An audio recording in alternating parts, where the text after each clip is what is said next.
అతిథిగా వారి చేతుల మీదుగా ఈ సత్కారం జరగటానికి అడిగిన వెంటనే అతి తక్కువ టైంలో అయినా మండల బుద్ధప్రసాద్ గారి పైన ఉన్నటువంటి అభిమానంతో విచ్చేశారు. వారిని వేదిక సవినంగా ఆహ్వానిస్తున్నాం.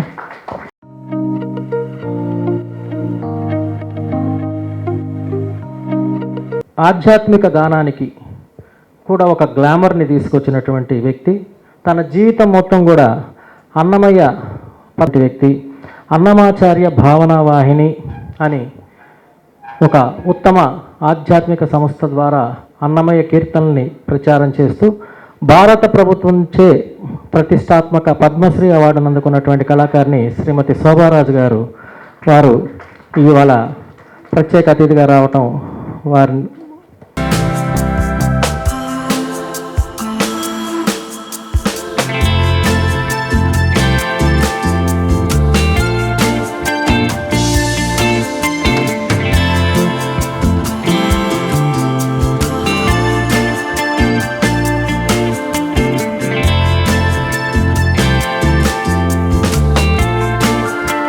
సంస్థకి అధినేతగా ఉన్నటువంటి రాజశేఖర్ గారు ముఖ్యంగా కళాప్రియులు, సహృదయులు, మంచి మనసు ఉన్నటువంటి వ్యక్తి, డైనమిక్ బిజినెస్ ఐకాన్. అయితే ఇటువంటి ఏదో ఒక చిన్నగా మా ఆఫీసులో సార్ని పిలిచి ఒక శాలువ కప్పి మా అందరి సభ్యుల సమక్షంలో అని అన్నప్పుడు వారు ఉత్తమ శ్రేణికి చెందిన వ్యక్తి మండల బుద్ధప్రసాద్ గారు. వారికి ఒక స్థాయిలోనే చేయండి, చక్కగా ఒక మంచిగా ఒక హోటల్కి షిఫ్ట్ చేసి ఈ రేంజ్లో ఈ కార్యక్రమం చేయాలి అన్నప్పుడు వాళ్ళ ఫౌండేషన్ ఇదంతా తలపెట్టి నాదంతా ఆలోచనేనండి, అంతా వారిదే. రాజశేఖర్ గారు ఎప్పుడైనా సరే అనేకమైనటువంటి మంచి పనులకి ఎన్నో ఎస్ఈడబ్ల్యూ ఫౌండేషన్ తర్వాత స్కూల్స్ ఏంటి, ఎడ్యుకేషనల్ హెల్త్ కేర్ ఇష్యూస్ కానీ ఎన్నో చేస్తున్నారు. అటువంటి ఒక ఏమంటారు సహృదయమైనటువంటి dynamic young business and also social service activist Rajasekhar garu, వారిని వేదికపై రావాల్సిన కోరుతున్నాము.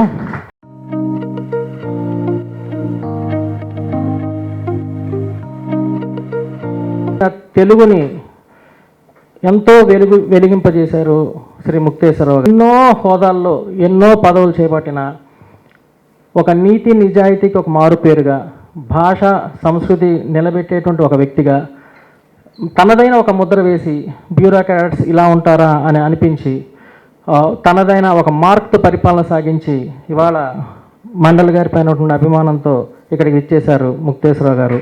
వారిని వేదిక పైన ఉంటే మాకు సంతోషదాయకం సార్.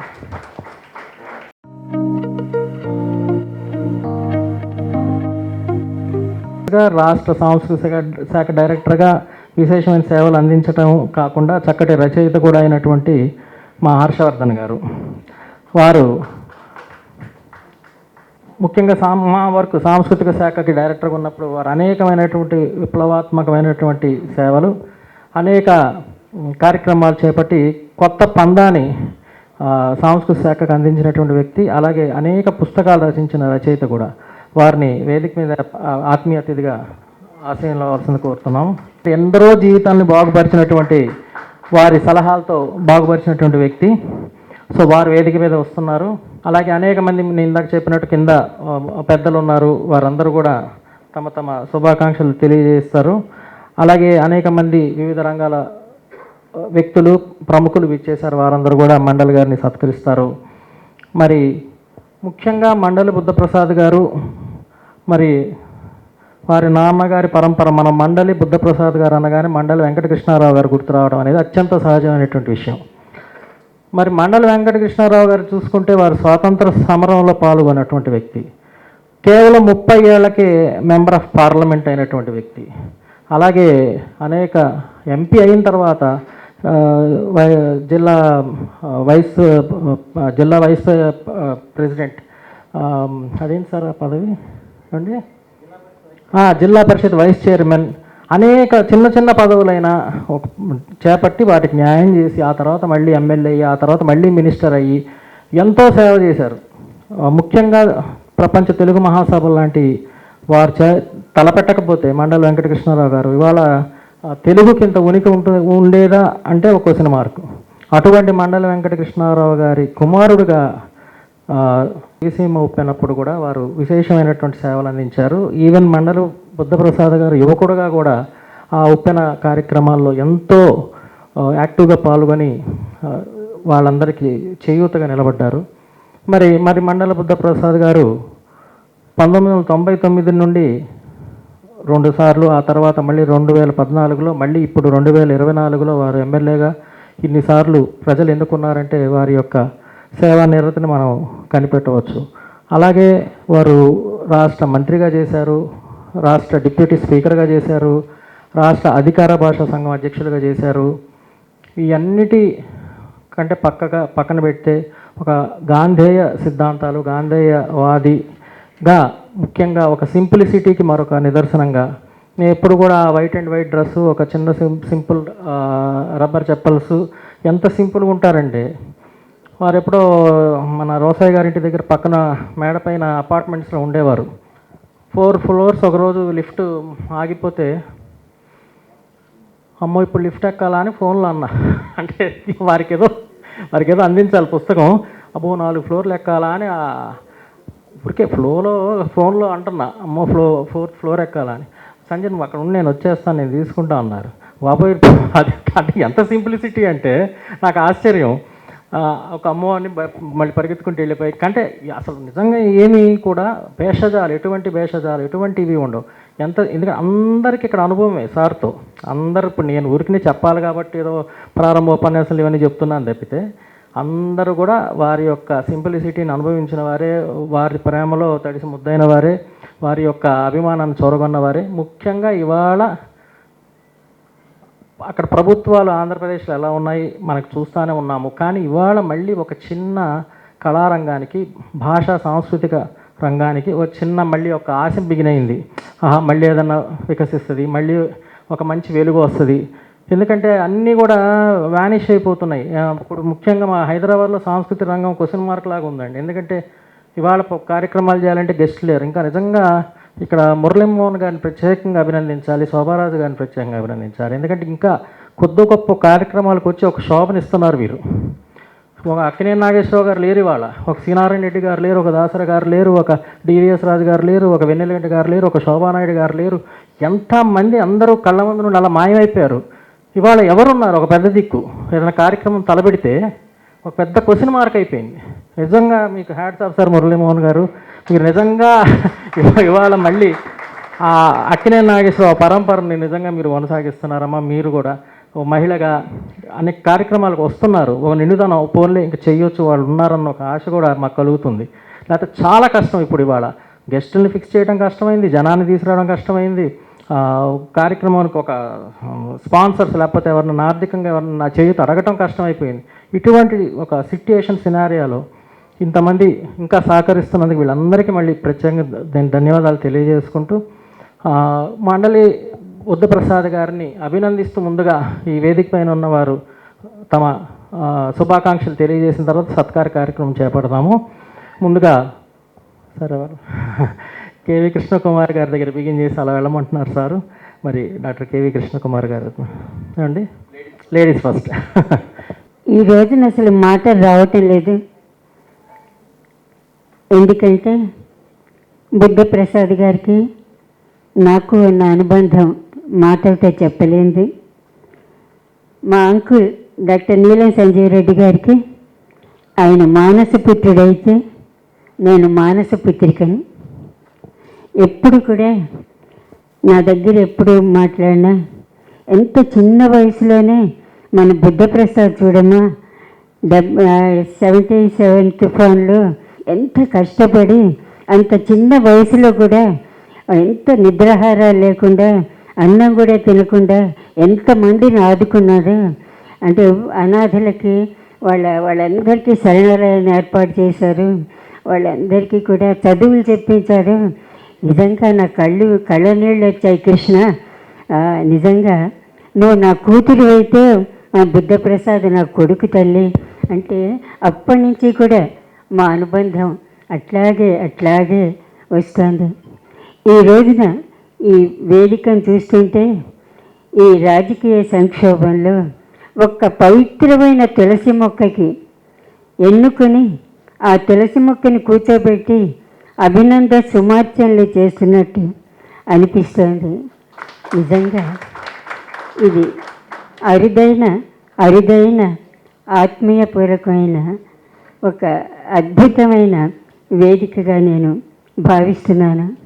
ఆయన ఎమ్మెల్యేగా చేసిన, మంత్రిగా చేసిన, సభాపతిగా చేసిన, ఎంత ఎదిగినా కూడా ఒదిగుండే మనస్తత్వం.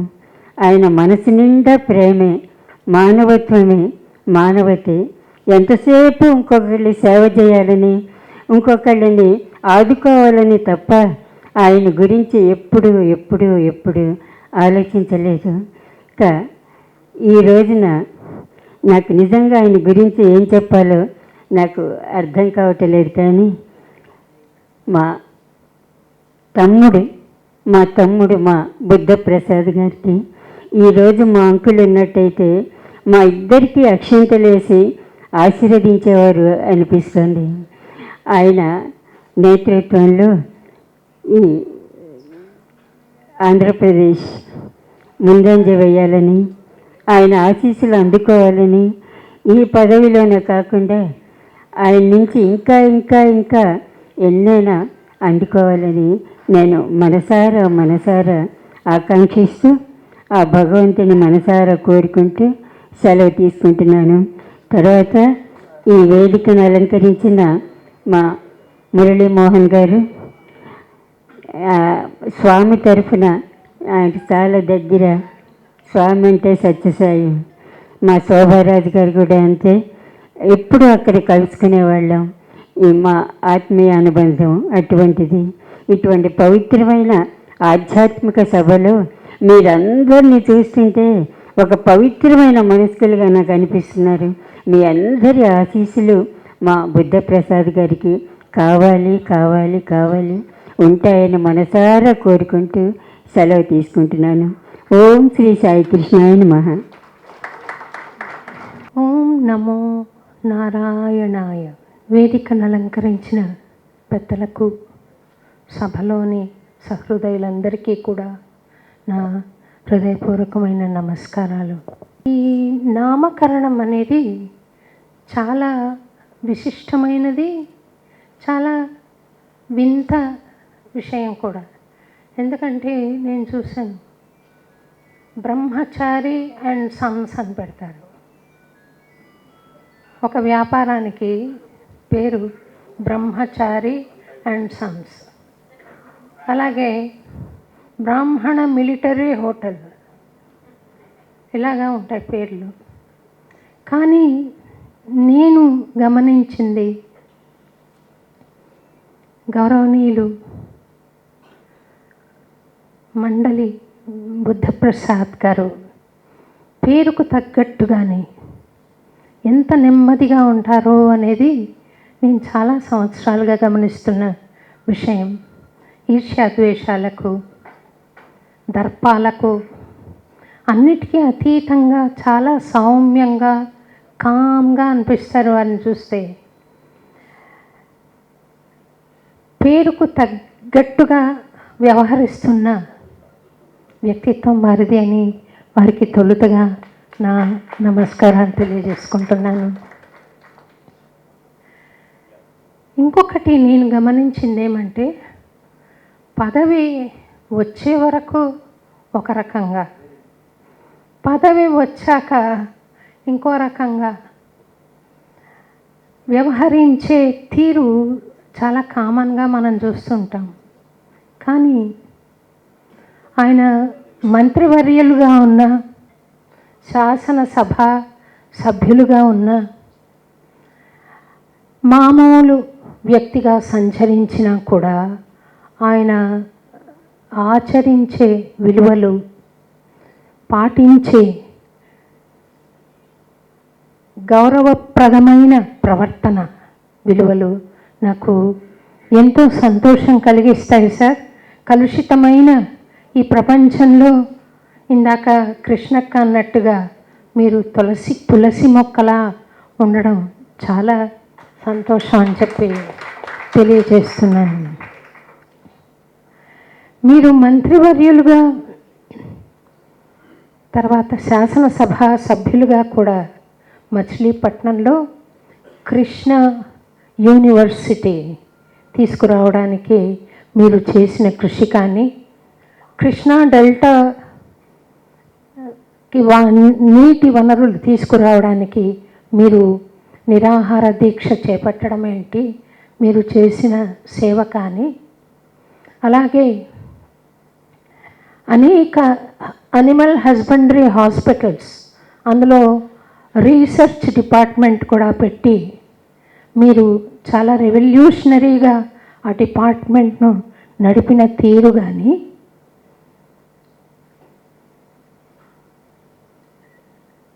అనిమల్ హస్బెండరీ డిపార్ట్మెంట్కి సంబంధించిన మినిస్టర్గా మీరు పశుక్రాంతి,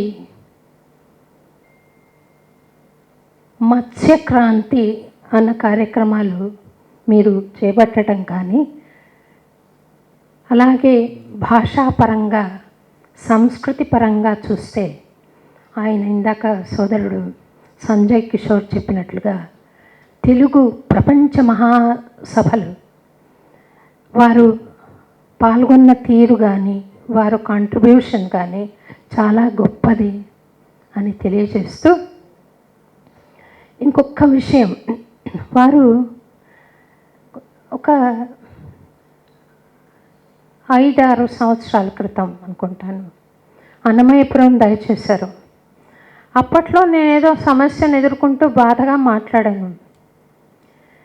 ఏదో కంటి తుడుపుగా మాట్లాడి వెళ్ళిపోవడం కాకుండా ఆయన పిలిచి, ఏంటమ్మా మీ బాధ, మేమేం చేయగలం అని అడిగిన తీరు నాకు ఇప్పటికీ ఇంకా గుర్తుంది.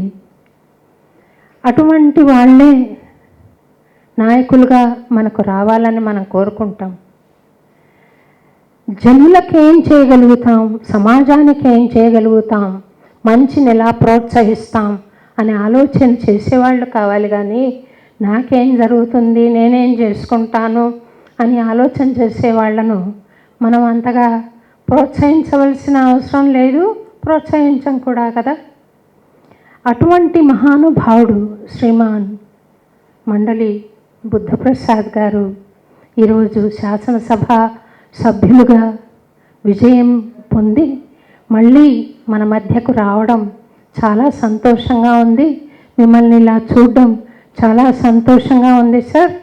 మీరు ఇంకా మంచి మంచి బాధ్యతలు, పదవులు అన్నాను నేను, బాధ్యతలు, పదవులతో వచ్చేది బాధ్యతలే కాబట్టి బాధ్యతలు చేపట్టి మీరు సమాజానికి ఉపకరించే సేవ చాలా గొప్పగా చేయగలుగుతారని నేను ఆశిస్తూ, మేమంతా ఆశిస్తూ, మీ ప్రక్కనే ఇంకొక తులసి మొక్క కూర్చున్నది శ్రీమాన్ మురళీమోహన్ గారు.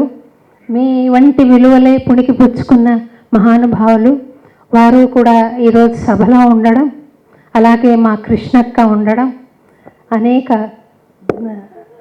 విశిష్ట వ్యక్తులు ఉండడం, వారితో పాటు ఈ వేదిక నేను పంచుకోవడం నాకు చాలా సంతోషంగా ఉందని చెప్పి తెలియజేస్తూ, ఈ సందర్భంగా విజయలక్ష్మి, సురేఖామూర్తి వంటి కళాకారులను కూడా మళ్ళీ నేను నా స్నేహితులు వాళ్ళని ఈరోజు ఈ సందర్భంగా చూడగలగడం, అలాగే నాగసూరి వేణుగోపాల్ గారు సోదరులు వారిని చూడగలగడం సంతోషంగా ఉంది. అనేక మిత్రులు, ఆయన కామెడీ చేస్తారు, శంకర్ నారాయణ గారు. నాకు 65 దాటుతోందండి, అందుకని కొంచెం మెమరీ ప్రాబ్లం వస్తుంది, ఏమనుకోవద్దని చెప్పి మనవి చేస్తూ శంకర్ నారాయణ గారిని, వారిని అందరినీ చూడగలిగినందుకు నాకు ఈ అవకాశం కలిగించిన చిరంజీవి సంజయ్ కిషోర్కి అనేక ధన్యవాదాలు తెలుపుతూ, నువ్వెప్పుడూ కొత్తగా క్రొంగొత్తగా కార్యక్రమాలు చేపడుతూ ఉంటావు, అది కొనసాగాలని నేను మనసా కోరుకుంటూ సెలవు తీసుకుంటున్నానండి. మీరు ఒక చిన్న సంజయ్, నాకు కంఠం కొన్నాళ్ళగా సహకరించట్లేదు, ప్రయత్నం చేస్తాను.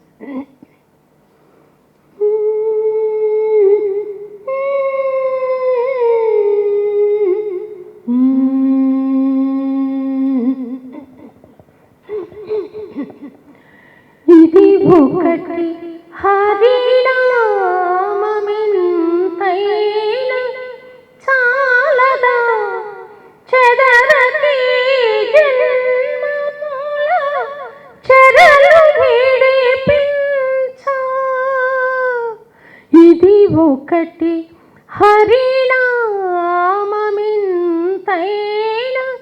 చాలదా చెదరకి జన్మముల చెరలు విడిపించ మదినొకటి హరినామ మంత్రమది చాలదా మదినొకటి హరినామ మంత్రమది చాలదా 10,000 నరక కూపముల వెడలించ చాలదా చాలదా హరినామ సౌఖ్యామృతము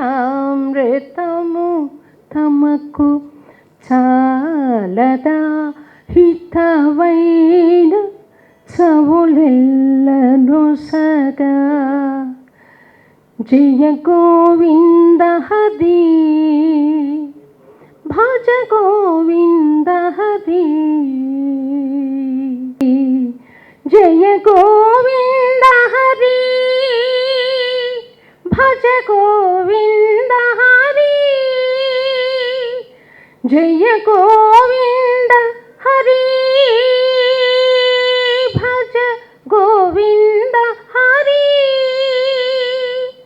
గోవింద హరి జయ గోపాల హరి జయ గోవింద హరి జయ గోపాల హరి జయ గోవింద హరి జయ గోపాల హరి జయ గోవింద హరి జయ గోపాల హరి జయ.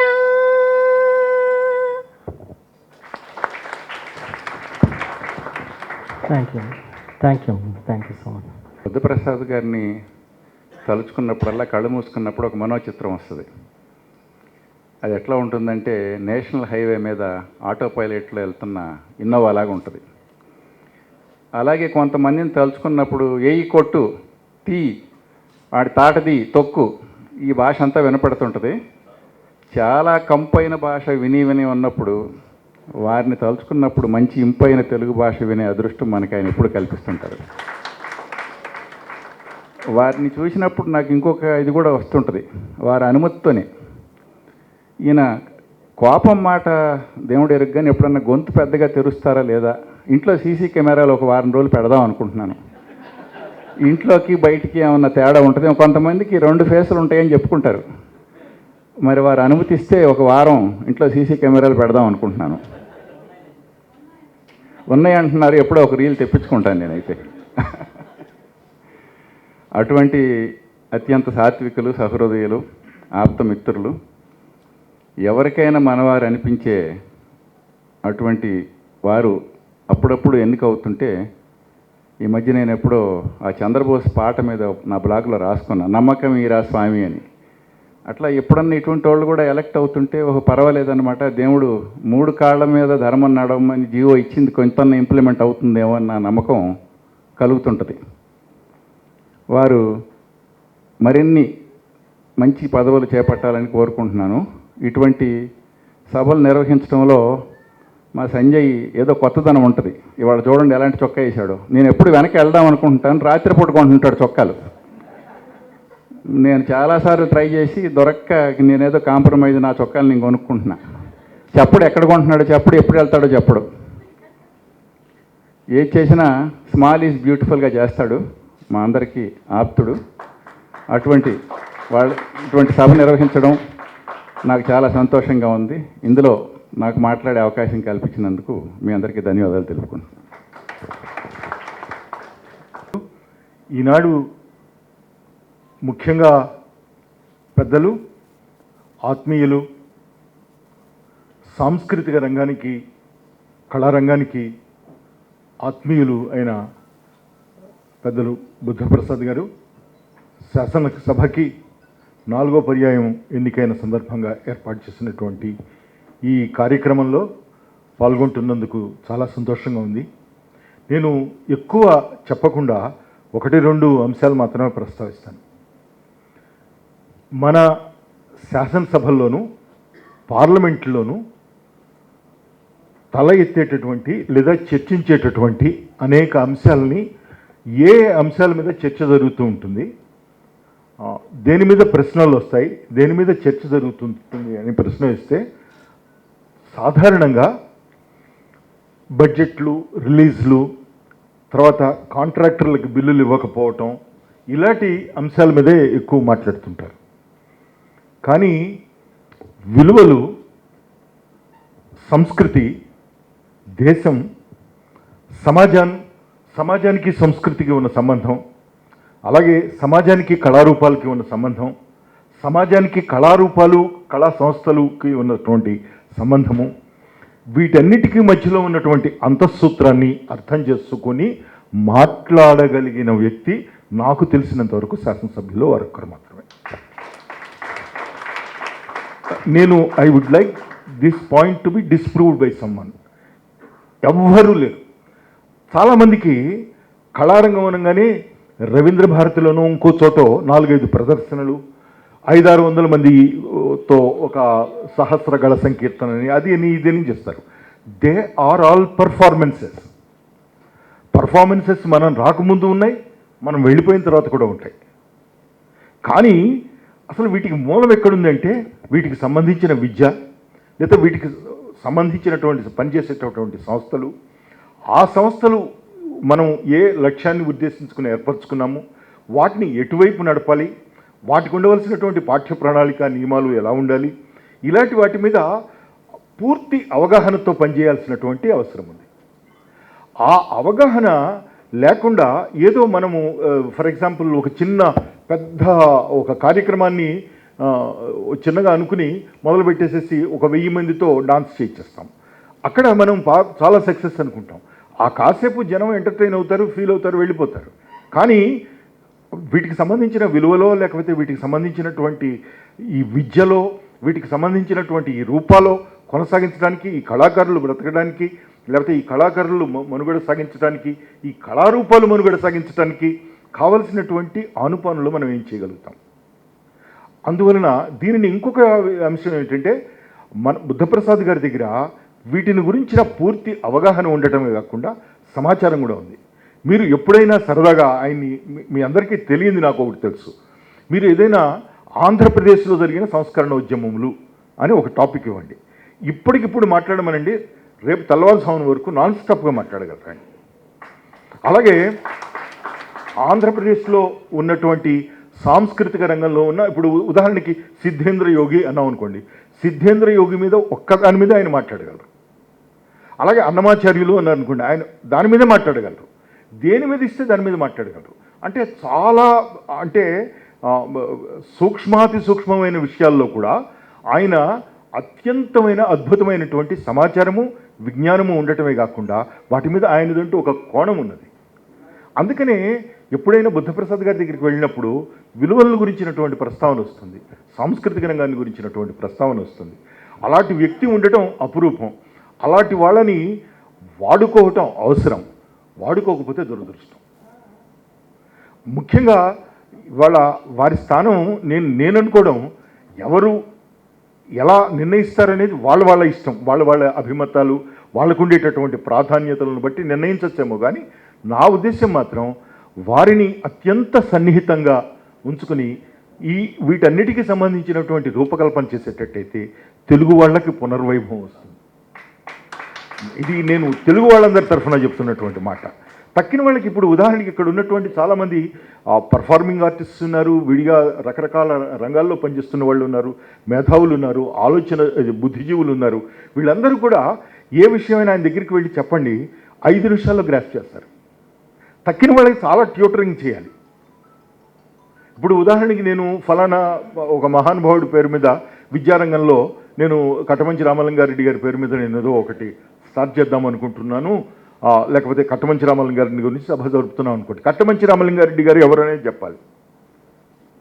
మనకి చాలామంది చాలా సందర్భాల్లో తెక్కనెవరు అంకుల్ అనేటి వాళ్ళు చాలా మరి తయారయ్యారు, నన్నయ్య ఎవరు అంకుల్ అనేవాళ్ళు తయారయ్యారు. ఇలాంటి దీంట్లో ఒకే ఒక్క వెలుగురేఖ ఆయన. వారికి ఇవాళ ఈ సన్మానం జరగటం సందర్భంగా మనం అందరం కూడా మనస్ఫూర్తిగా మంచి ఉన్నతి రావాలని, తెలుగు జాతికి కూడా ఉన్నతి రావాలని చెప్పి కోరుకుంటూ వారికి మరిన్ని ప్రజా సేవా రంగంలో మరిన్ని అవకాశాలు రావాలని చెప్పి కోరుకుంటూ సెలవు తీసుకుంటున్నాను. నమస్కారం. Thank you. ప్రముఖ garu, esteemed Buddhaprasad garu, Muralimohan garu, my very good friend Sanjay Kishore, and all the dignitaries on the stage, ladies and gentlemen. Buddhaprasad garu I have known on and off maybe ఒక 8-10 years, 12 years, especially at cultural events, arts events and other social gatherings. So Sanjay Kishore గారు elections అయిపోయిన తర్వాత మాట్లాడుకుంటా మేమిద్దరం, so ఆయన సిటీలోకి వచ్చినప్పుడు will do something a little get together to celebrate his success and to congratulate him and to wish him all the best from our hearts.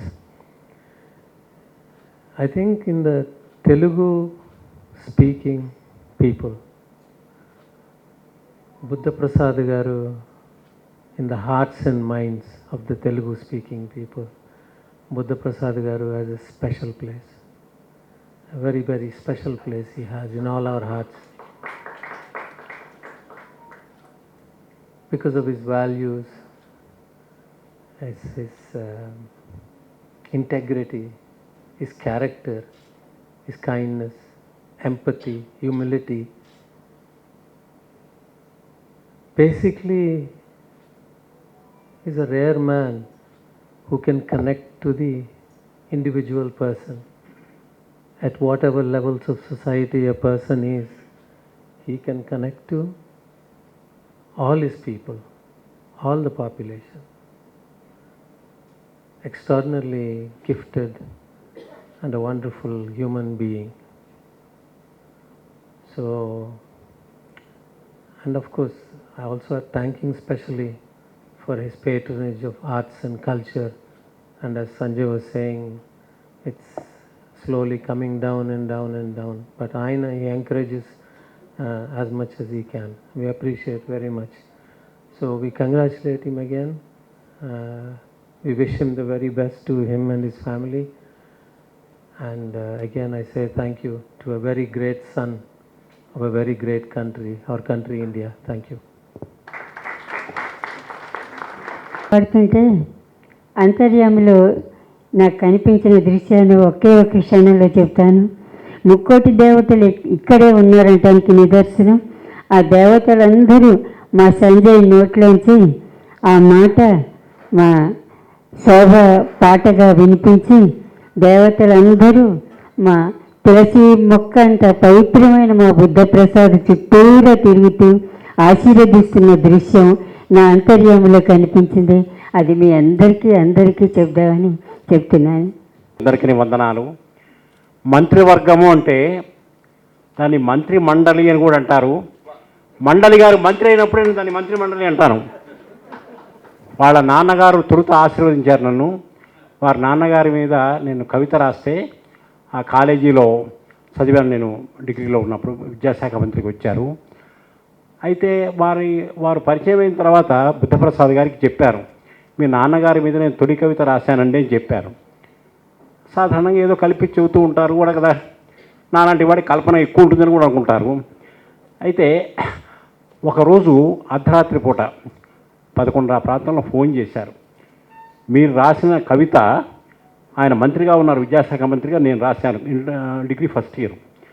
ఆ కవిత మా ఇంట్లో ఉందండి, నాకు మా నాన్నగారి వస్తువులు వెతుకుంటే కనిపించిందని చెప్పారు. వాళ్ళ నాన్నగారి ఆశీర్వచనము నాకు చాలా, వారి దగ్గర నుంచి నేను 2 అవార్డులు తీసుకున్నాను. ఇంకా ఎన్ని అవార్డులు వస్తాయో నాకు తెలియదు, భగవంతుడికి మాత్రమే తెలుసు. తర్వాత మురళీమోహన్ గారు చాలా అపేక్షగా నన్ను ఆశీర్వదించారు. ఇక్కడ పెద్దలందరికీ కూడా నేను రుణపడి ఉన్నాను. నందివెలుగు ముక్తేశ్వరరావు గారికి కానీ అందరికీ నేను, రాజశేఖర్ గారు, అమ్మగారికి నా పేరు గుర్తుండటం విచిత్రం కానమ్మా, మర్చిపోతే విచిత్రం కాదు, సహజం అది. ఇంకా అక్కగారు చాలా, అమ్మ నాకు కూడా అంతే, అదే పరిస్థితి.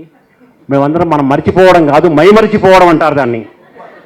ఆ మైమరిచిపోతున్నందుకు బుద్ధప్రసాద్ గారు చాలామందికి బ్రహ్మచారి అండ్ సన్స్ అన్నారు. చాలామంది పేరుకు వాళ్ళ తీరుకు సంబంధం ఉండదు. అచ్చంగా బుద్ధప్రసాద్ గారు బుద్ధం శరణం గచ్చామి అంటున్నాను. ఆ బుద్ధుడిని మనం చూడలేదు, ఆయన చూస్తున్నాము. ఆ మహానుభావుడిని గురించి ఎంత చెప్పినా కూడా తక్కువే. మనకు శాశ్వత కళామంత్రి పోస్టు తెలుగు వాళ్ళకి ఏదన్నా ఉంటే శాశ్వత కళామంత్రి అది బుద్ధప్రసాద్ గారు. ఎప్పటికీ శాశ్వతంగా అంత గొప్ప మనిషి ముందు మాట్లాడటం అనేది నాకు ఒక్క నిమిషం కాదు, ఒక్క నిమిషం అర నిమిషం అయినా కూడా ఒక మాట చాలు. అది ముత్యాల మూట. ఇందాక హర్షవర్ధన్ గారు చెప్పారు, సార్ మీరు ఇంట్లో ఏదో సీసీ కెమెరా పెడతామన్నారు కదా. కాదు సార్, మరి అమ్మగారికి ధన్యవాదాలు చెప్పాలి, ఎందుకంటే వారు సౌమ్యంగా ఉండటానికి ఆమె కారణం అనుకుంటున్నాను. నమస్కారం. మనందరికి కూడా అది మనం బయటికి చెప్పలేము, వారు నిజ జీవితంలో మొత్తం అనుసరిస్తున్నారు. నమస్కారం సార్. మొహంలో ఎప్పుడైతే చిరునవ్వు కనిపిస్తుందో ఇట్ రిఫ్లెక్ట్స్ దేర్ హార్ట్. దానికి ఇద్దరు వ్యక్తులు కూడా మనకి ప్రత్యక్ష ఉదాహరణలు, మన మురళి గారును ప్రసాద్ గారు. రాజకీయాలకి, ఆరోగ్యకరమైన రాజకీయాలకి అడ్డ అవినిగడ్డ బిడ్డ మన బుద్ధప్రసాద్ గారు. కాగా ఇంకో మాట అనలేదండి, సంతోషం. మిత్రులు ఇక్కడ ఉన్న వాళ్ళందరిలోకి కూడా వయోధికులు మా మురళీమోహన్ గారు. 84 సంవత్సరాల 3 నెలలు. ఆయన కంటే 2 నెలలే చిన్న నేను. కానీ మానసికంగా నిత్య యవ్వనుడు ఆలోచన రీత్యా మా మురళీమోహన్ గారు. ఎందుకంటే his thought is ahead the times. ఒక 40 ఏళ్ల కిందే భూమి మీద పెట్టుబడి పెడితే అది నిన్ను కాపాడుతుంది జీవితాంతం అని చెప్పేసి ఒక నిత్య సత్యాన్ని గ్రహించి దాన్ని జీవితానికి అన్వయించుకున్న మహామనిషి బుద్ధప్రసాద్ గారు, మురళీమోహన్ గారు. ఇద్దరు కూడా ఏ ప్రభుత్వం అయితే ఈనాడు అధికారంలో ఉందో ఆ అధికారానికి అత్యంత ఆత్మీయులు. కాబట్టి రాష్ట్రంలో, ఆంధ్రప్రదేశ్లో సాంస్కృతిక పునరుజ్జీవనం అద్భుతంగా జరుగుతుందని, మళ్ళీ కళారత్నాలు వస్తాయి, మళ్ళీ ఉగాది పురస్కారాలు వస్తాయి. మన కళ్ళ ముందు తెలుగువారి సంస్కృతి పునరుజ్జీవితాన్ని పొందుతుందని ఆశిస్తూ ఇంత చక్కటి కార్యక్రమాన్ని అరేంజ్ చేసినటువంటి మిత్రుడు నాటి సంఘం నేడు సంఘము అధినేత సంజయ్ కిషోర్ ఎవిడెన్స్. ధన్యవాదాలు. నమస్సులు. మండలి బుద్ధప్రసాద్ గారితో నాకు ఒక 25 సంవత్సరాలుగా అనుబంధం. అకాడమీలన్నీ రద్దయిపోయిన సందర్భంలో బాలల అకాడమీని పునరుద్ధరించాలని ఉమ్మడి ప్రభుత్వంలో చాలా ప్రయత్నాలు చేసాం. వెలగా వెంకటపయ్య గారును మేము అంతా కలిసి. అయితే దాని బాలభవన్లో కలిసిపోయింది. అంటే సార్ నాకు గుర్తుకొచ్చినప్పుడల్లా నాకు అది గుర్తుకొస్తూ ఉంటుంది. బాలల అకాడమీ వైభవం మండలి వెంకటకృష్ణారావు గారి కాలంలో ఒక వెలుగు వెలిగింది పిల్లల కోసం, బాల సాహిత్యం కోసం. ఎందుకు అని అంటే ప్రపంచం పచ్చగా ఉండాలంటే ఆ పిల్లలుగా ఉన్నప్పుడే వాళ్ళకి టీకాలు వేయాలి అన్నది ఒక నానుడి. వారు శాసనసభ్యులుగా ఎన్నికైన సందర్భంగా ఇక్కడ శుభాకాంక్షలు తెలిపే ఈ కార్యక్రమంలో వాళ్ళ గురించి నేను 4 మాటలు చెప్తాను.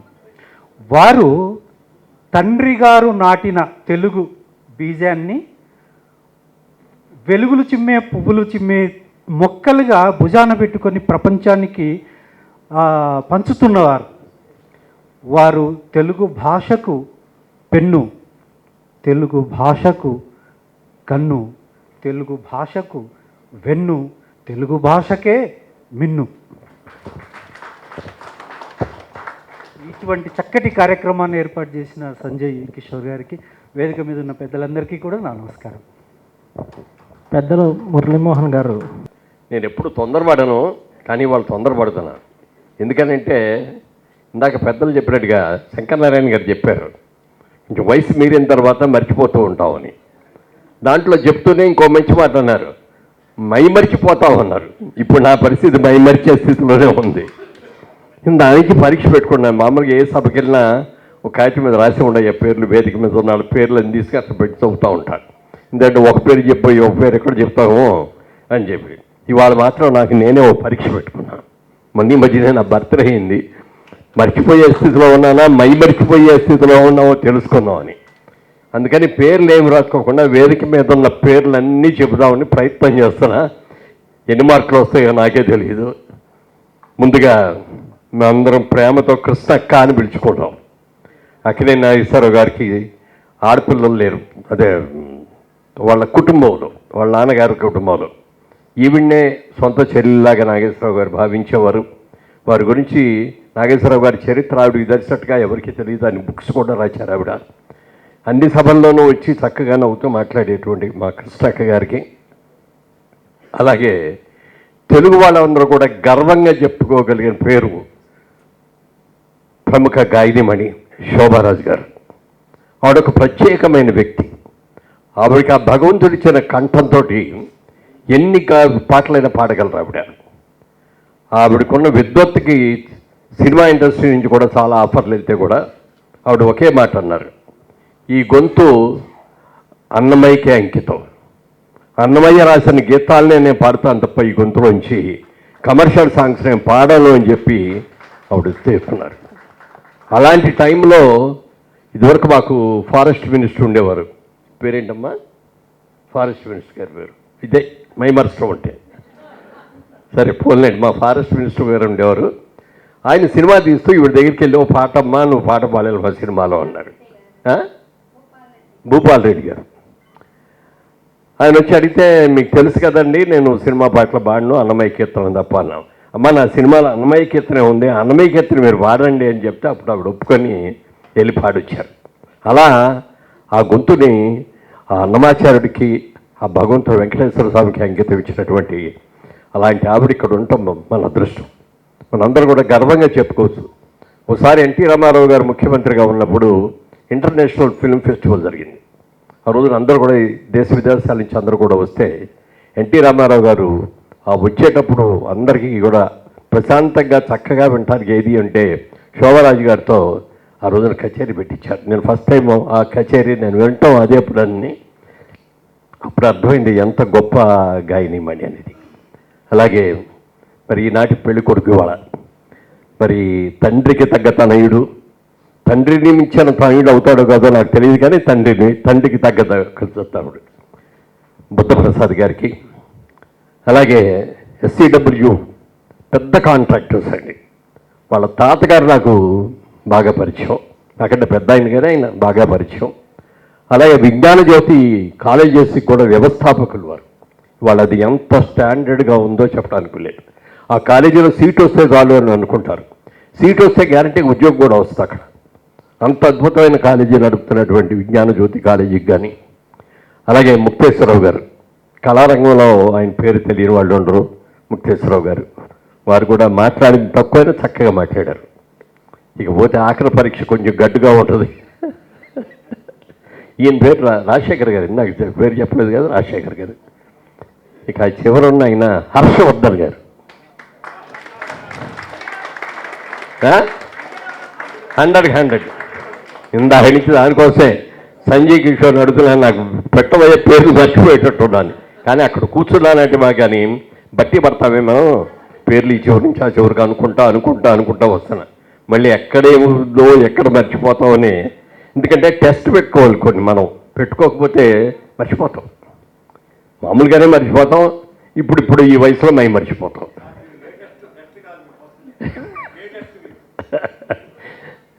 సరే వీళ్ళందరినీ ఇక్కడ కూర్చున్న వ్యక్తి మన సంజయ్ కిషోర్. సంజయ్ కిషోర్ మిగిలిన వాళ్ళలాగా మంత్లీ నెలవారీ కార్యక్రమాలు చేయడు, కానీ చేసిన 10 కార్యక్రమాలైనా 4 కార్యక్రమాలు అద్భుతంగా ఉన్న కార్యక్రమాలను మాత్రమే చేస్తాడు. అవి చక్కగా ఉంటాయి, తప్పనిసరిగా వెళ్ళాలి, అందులో పాల్గొవాలనేటువంటి ఉత్సాహం కలిగేటట్టుగా ఉంటాయి. అలాగే ఆయన అద్భుతమైన బుక్స్, బ్యూటిఫుల్ బుక్స్ ప్రింట్ చేశారు. ఎన్టీ రామారావు గారి గురించి, అలాగే సావిత్రి గారి గురించి, ఎస్వి రంగారావు గారి గురించి, నిన్నగాక మొన్న వెంకయ్యనాయుడు గారి గురించి, ఇలాంటి బుక్స్. ఆ బుక్స్ చూస్తే మహాభారతమో రామాయణమో చదువుతున్నంత ఫీలింగ్ వస్తుందన్నమాట. ఎందుకంటే చాలామంది దగ్గర బుక్స్ ఇస్తారు కానీ మనం చదవం, అలా తిప్పేసి 4 పేజీలు తిప్పేసి ఊరుకుంటాం, ఫోటోలు ఏమైనా కనబడితే చూస్తాం. ఈయన చాలా తెలివైనాడు కాబట్టి రాయటం కూడా అన్నీ కూడా ఫొటోస్ అన్నీ కూడా ఆయన దగ్గర ఉన్నంత కలెక్షను బహుశా ఎవరి దగ్గర ఉండదు. అలాంటి కలెక్షన్ తోటి ఆ ఫోటోలన్నీ తీసి ఫోటోలు కింద దాని గురించి చేస్తారన్నమాట. దాని మీద ప్రతి ఒక్కళ్ళు ప్రతి పేజీ చూస్తారు. నేను ఆల్రెడీ మొన్న వెంకయ్యనాయుడు గారి 2 పేజీలు చూస్తానండి. అలాగే సావిత్రి గారిది అయితే అద్భుతం, ఇక అసలు ఆయన చేసిన ఇది. సావిత్రి గారి దగ్గర కూడా అన్ని ఫోటోలు ఆవిడ దగ్గర ఉండు. అలాగే ఫోటో ఎగ్జిబిషన్స్ చేసేవాడు, అవన్నీ కూడా అలాంటి సంజయ్ కిషోర్ ఈ కార్యక్రమాన్ని చేపట్టడం, దీనికి ఒక ఇందాక చెప్పినట్టుగా కృష్ణక్క చెప్పారు, తులసి మొక్క అయినా అని. నిజంగా తులసి మొక్క అయినా. ఎందుకంటే ఇవాళ రాజకీయాలు ఎలా ఉన్నాయో మీకు అందరికీ తెలుసు. బూతులు మాట్లాడుతున్నారు, భయంకరమైన మాటలు. అదిగో మా అన్నగారు వచ్చారు, రండి రండి రండి, వేదిక మీదకి రండి, ఇక్కడ రండి, కూర్చుంది. ఆ కుర్చీలో కూర్చోండి, అక్కడ కూర్చోండి, అలంకారంగా ఉంటుంది అక్కడ కూర్చుండి.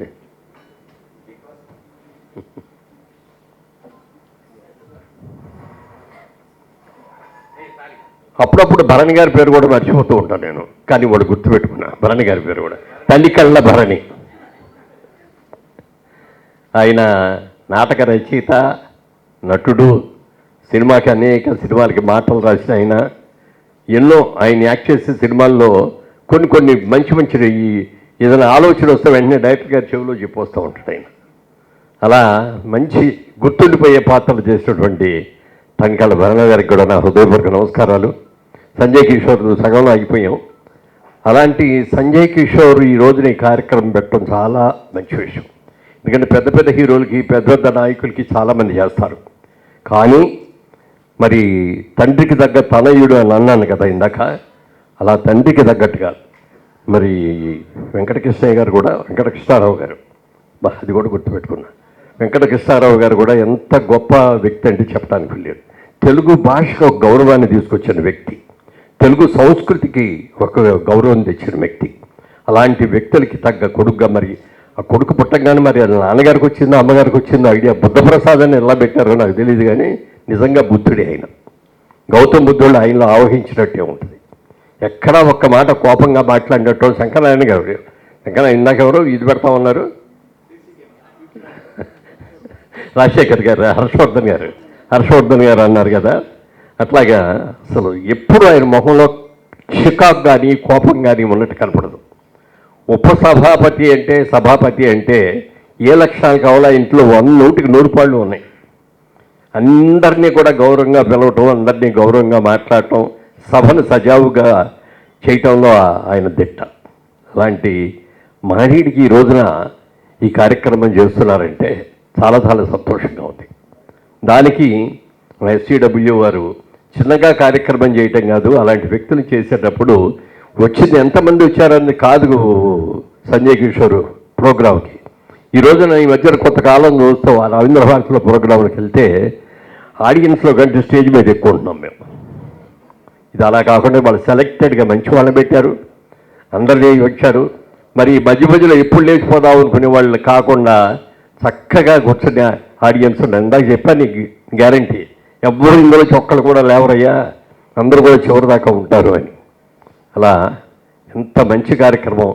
మరి ముఖ్యంగా తెలుగు సంస్కృతి గురించి, తెలుగు నాట్యం గురించి, అన్నిటికంటే ముఖ్యంగా కూచిపూడి నాట్యం, మన కూచిపూడి నాట్యం యొక్క ఇంపార్టెన్స్ని ఆయన తెలుసుకొని దాన్ని ప్రపంచవ్యాప్తంగా చేయటం కోసం చాలామంది పెద్దలు ఎన్నో రకాలుగా ప్రయత్నం చేశారు.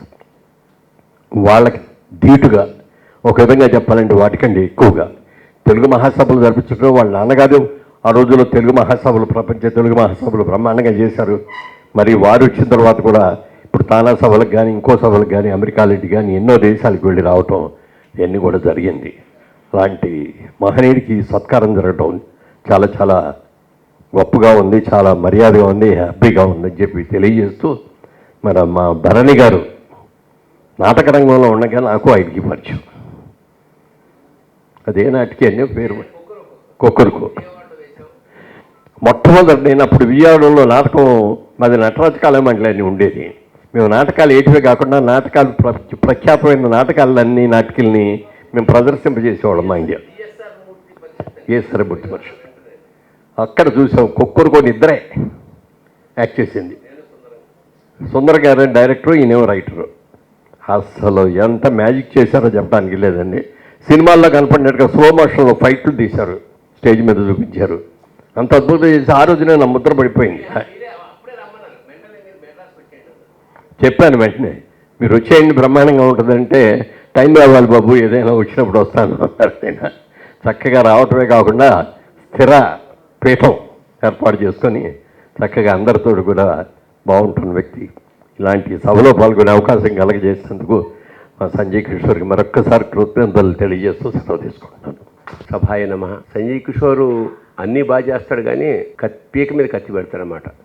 సరిగ్గా 5 నుంచి 6 గంటలకల్లా మీరు ఉండాలి సార్ అని. మా సినిమా వాళ్ళకి పరిస్థితి ఏమిటంటే మినిమం 6 గంటల వరకు షూటింగ్ ఉంటుంది ఎక్కడైనా సరే. అక్కడికి నుంచి ఇంటికి వెళ్ళి మొహం కడుక్కొని వచ్చేటప్పుడు 7 అవుతుంది. కానీ ఇప్పుడు 7 అయితే మొత్తం సభ అయిపోతుందని కంగారుగా వచ్చాను. మురళీమోహన్ గారు చెప్పినట్టు ఇక్కడ ఏమిటంటే బాగా మరక్కాచి చిక్కటి పాలలోంచి తోడేసి అందులోంచి తీసిన వెన్నలాగా కొంతమంది ఉన్న అద్భుతంగా ఉన్నారు. వెన్నపూసలాగా వీళ్ళు చాలు. అంతకన్నా సభ కిక్కి తీసుకో 1000 మంది ఉండక్కర్లేదండి. రసజ్ఞులైన కొంతమంది ఉన్నా చాలు. పోతే మనం మళ్ళీ పునర్వైభవానికి ఒక చారిత్రక పునర్వైభవం మనకి సంప్రాప్తి ఇచ్చింది. పరమానందమైన స్థితిలో ఉంది వాళ్ళ తెలుగు ప్రజ. అవనిగడ్డ అంటే మాకు చిన్నప్పుడు ఫస్ట్ టైం మాకు ఒక మిత్రుడు ఉండేవాడు, ఆనంద్ అని. సెలవు ఉన్నప్పుడల్లా తిరుపతి పోదాం అనేవాడు. తిరుపతి అంటే ట్రైన్లో వెళ్ళడం, అందరు మెట్లు ఎక్కి వెళ్ళడం, పైగా మేమే వండుకోవడం. అక్కడ 10 రూపాయలు ఇస్తే గిన్నెలు ఇచ్చేవారు, బియ్యం తెచ్చుకోవడం, వంట నేనే, 4-5 వెళ్ళి దర్శనం చేసుకోవడం. వచ్చి ట్రైను ఎక్కబోతున్నాం, అవనిగడ్డలో తుఫాను. అసలు మా ట్రైన్ పెడుతుందో లేదో తెలియని పని. అలాగా అవనిగడ్డ అప్పుడు అందుకు ఫేమస్. ఆ తర్వాత తెలుగు ప్రపంచ మహాసభలు మండలి వెంకటకృష్ణారావు గారు. నా జీవితంలో ఫస్ట్ టైం మన భాష ఇంత గొప్పదని, అప్పుడు ప్రపంచవ్యాప్తంగా మన భాష మన గొప్పదని మనకు తెలియడం కాదు, యావత్ ప్రపంచానికి తెలియడానికి మండలి వెంకటకృష్ణారావు గారు ఏర్పాటు చేసిన ఆ వేదిక, జరుగుతున్న కార్యక్రమాలు చాలా అసలు ఒక సంబరంలాగా కుటుంబం కలిసి అక్కడికి వెళ్ళి నాటకాలు చూస్తూ ఉండేవాడు. అట్లాగా తెలుగుకి అంటే 2 ఉప్పెనలు, ఒకటి ఫస్ట్ది అయితే, రెండోది సారస్వత సాంస్కృతిక భాషా సంబంధించిన ఉప్పెనలాగా వరదలాగా వచ్చినది మండలి కృష్ణారావు గారు, వారి అబ్బాయి బుద్ధప్రసాద్ గారు. నాకు చాలా ఆత్మీయులైన, అందుకంటే ఆయన పేరు వినగానే నేను ఇంకా రెండో మాట లేకుండా ఇక్కడికి రావడం. ఒక చిన్న కథ చెప్పి, ఎందుకంటే చాలాసేపటి నుంచి పాపం ఉన్నట్టున్నారు. ఒక ఊళ్ళో ఒక వెర్రిబాగులు వాడు ఉన్నాడు. వెర్రిబాగులు వాడు అంటే తనే ఇంటలెక్చువల్ అనుకుంటాడు పాపం. వాడు కాదని అందరికీ తెలుసు, వాడికి తప్ప. వాడికి ఒక చిన్న ప్రాబ్లం ఉంది. అదేమిటంటే ఎప్పుడైనా ఈ ఉరుములు వచ్చి వర్షం వచ్చే ముందు ఉరుములు కనుమొస్తే వాడికి కంగారు పడిపోయి ఆకాశం కింద పడిపోతుందని భయం వాడికి. అలాగే పెరిగాడు చిన్నప్పటి నుంచి. కొంత ఏజ్ వచ్చాక ఒకసారి తీవ్రమైన మబ్బులు, గొడవ, ఉరుములు మురిపేటప్పటికి ఇంక వీడు పరిగెడుతున్నాడు. వస్తూనే ఉన్నాయి, చాలా తీవ్రమైంది. అడవిలోకి వెళ్ళిపోయాడు. అడవిలోకి వెళ్ళేటప్పటికి కొంచెం తగ్గాయి.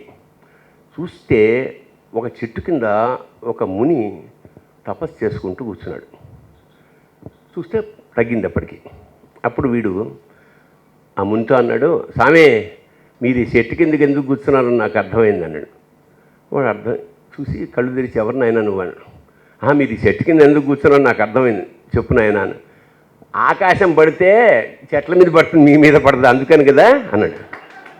నువ్వు చాలా తెలివైన వాడివిరా, ఆకాశం ఎందుకు పడుతున్నాడు, భలేవారే, ఉరుములు వస్తే ఆకాశం కింద పడిపోతుంది, అందుకే కదా నేను ఇంత దూరం పరిగెత్తుకొచ్చాను. భయం వేసింది నాకను. ఇప్పటి నుంచైనా మొదలు, నాకు చిన్నప్పటి నుంచి భయమేనండి.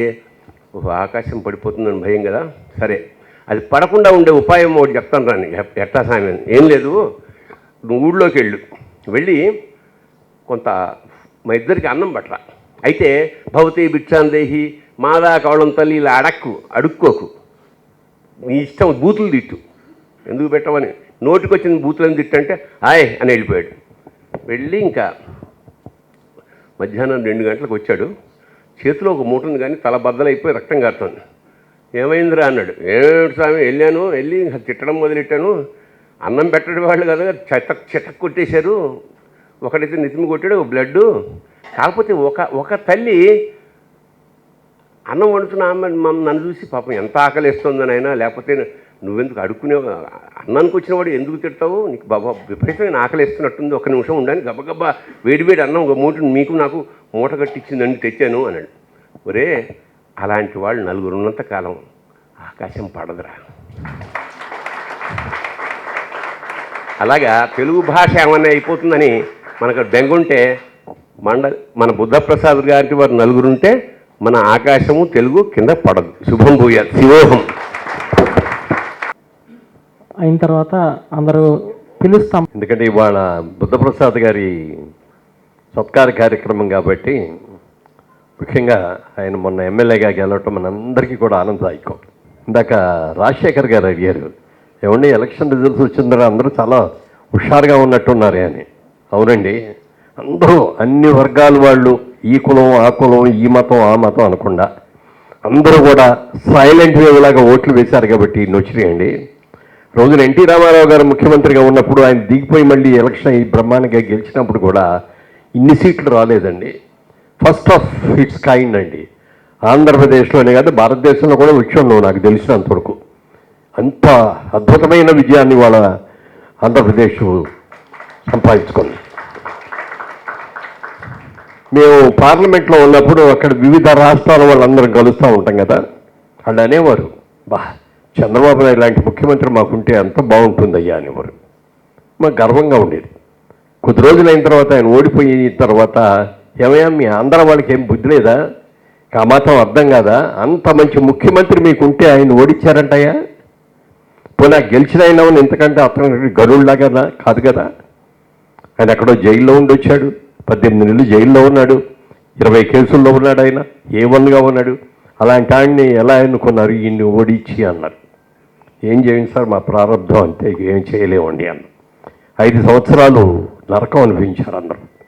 ఆ నరకంలోంచి బయటపడాలంటే ఏమో రేపు పొద్దున ఆయనే గెలిస్తే మళ్ళీ మన మీద ఎక్కడ గొడవ పెడతాడు అని భయపడుతూ ఓట్లు వేసి, ఎవరికి ఓటేసింది కూడా ఎవరికి బహుశా భర్త భార్యకి, భార్య భర్తకు కూడా చెప్పుండరేమో. చెప్తే రేపు పొద్దున్న ఏదైనా అయ్యిందంటే వాళ్ళు గెలిచి మన ఏం చేసేస్తారు అనే ఒక భయంతో సైలెంట్ వేవ్లాగా ఓట్లు వేసి బట్టే ఇంత అఖండమైన విజయం చేకూరింది. దీంట్లో అంటే రాజకీయం మాట్లాడుతాను ఏమనుకోకండి, దీంట్లో ఒక ముఖ్యమైన పాత్ర ఎవరిది అంటే జనసేన నాయకులు పవన్ కళ్యాణ్ గారు. ఎక్సలెంట్ పర్సన్ అండి. చంద్రబాబు నాయుడు గారిని అతి కష్టం మీద ఎక్కడో జైలు పట్టుకొని అర్ధరాత్రి తెల్లవారుదామున ఆయన అరెస్ట్ చేసి ఎక్కడికి తీసుకెళ్లాలో తెలియకుండా 24 గంటల కారులో ఇటు తిప్పి అటు తిప్పి FIR ఏమని రాయాలి అని ఆలోచన చివరికి పెట్టి అరెస్ట్ చేసి తీసుకెళ్ళి జైల్లో పెట్టారు. జామీన్ వస్తా అంటే రాల. ఆ టైంలో పవన్ కళ్యాణ్ గారు అక్కడికి వెళ్ళి ఆయన్ని పరామర్శించి ఆయనతో మాట్లాడి బయటికి రాగానే అక్కడికక్కడే ప్రెస్లో అనౌన్స్ చేశారు, రేపు జరగబోయే ఎన్నికల్లో మేము కూటమిగా చేయదలుచుకున్నాం, వ్యతిరేక ఓటు అనేది చేయకూడదు, అందరూ కూడా ఆ నాయకుల్ని ఓడించాలి అని చెప్పి అనగానే చంద్రబాబు నాయుడు గారు ఒప్పుకున్నారు, పవన్ కళ్యాణ్ గారు ఒప్పుకున్నారు. వెంటనే పవన్ కళ్యాణ్ గారు ఢిల్లీ వెళ్ళి మోడీ గారిని కూడా ఒప్పించి ముగ్గురు కలిసి కూటమిగా చేయబట్టే ఈ రోజున ఎంత అఖండమైన విజయం సాధించింది. సాధారణంగా ఇలాంటి పార్టీల సంగమం జరిగినప్పుడు నాయకులందరూ బాగానే కలుస్తారు, కానీ కార్యకర్తలు జనం కలవరు. కానీ ఈసారి విశేషం ఏంటంటే నాయకుల కంటే గొప్పగా కార్యకర్తల కంటే గొప్పగా ఓటర్లు కూడా స్పందించారు కాబట్టే ఇంత అద్భుతమైన విజయం వచ్చింది. ఈ 5 సంవత్సరాల్లో వెనకబడిపోయిన బీహార్ కంటే కూడా వెనక్కబడిపోయామనేటువంటి రాష్ట్రాన్ని మళ్ళీ రాబోయే 5 సంవత్సరాల్లో భారతదేశంలో ఉన్న 5 రాష్ట్రాల్లోకి 5 అంటే 5 స్టేట్స్లోకి వన్ ఆఫ్ ద 5 బెస్ట్గా ఆంధ్రప్రదేశ్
హాస్యవధాని శంకరనారాయణ గారు,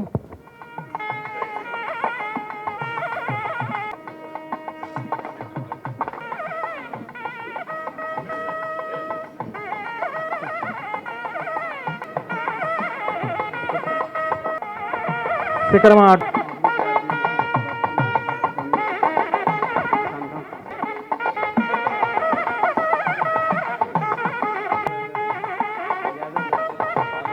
మండలి అప్పారావు గారు.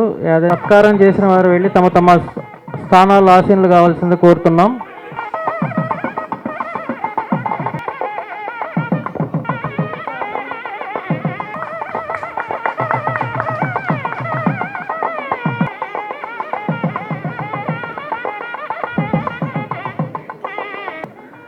జనరల్ పార్టీ మీటింగ్లో చేయొద్దు ప్లీజ్, అందరు వెళ్ళి కూర్చోవలసింది కోరుతున్నాం.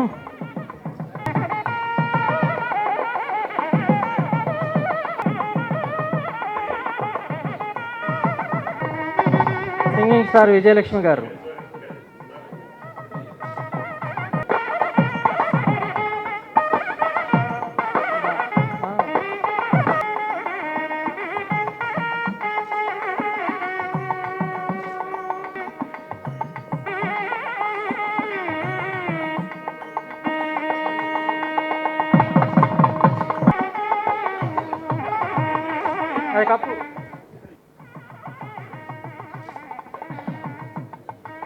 శాసనసభ సభ్యులుగా ఎన్నికైన సందర్భంగా వారిని ఆత్మీయంగా సత్కరించుకోవడానికి ఈ సమావేశం ఏర్పాటు చేయడం జరిగింది. సంజయ్ కిషోర్ గారు, అట్లాగే స్యూ ఫౌండేషన్ వారు.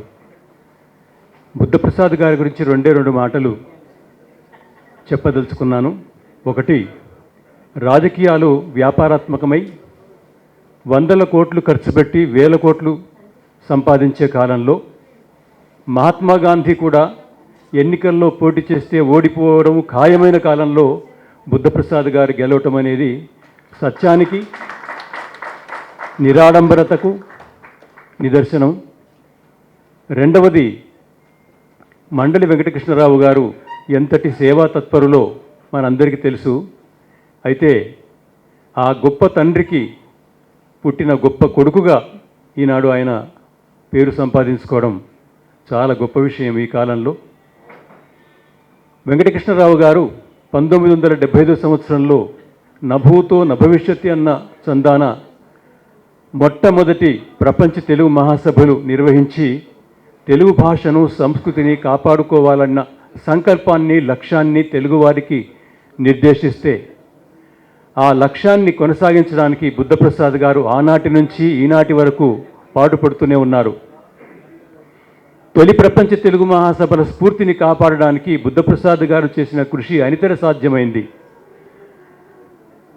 వెంకటకృష్ణరావు గారు ఒక వేదిక కల్పిస్తే ఆ వేదికను భారతదేశంలోని, ప్రపంచంలోని అనేక ప్రాంతాలకు తీసుకువెళ్ళిన ఘనత బుద్ధప్రసాద్ గారికి దక్కుతుంది.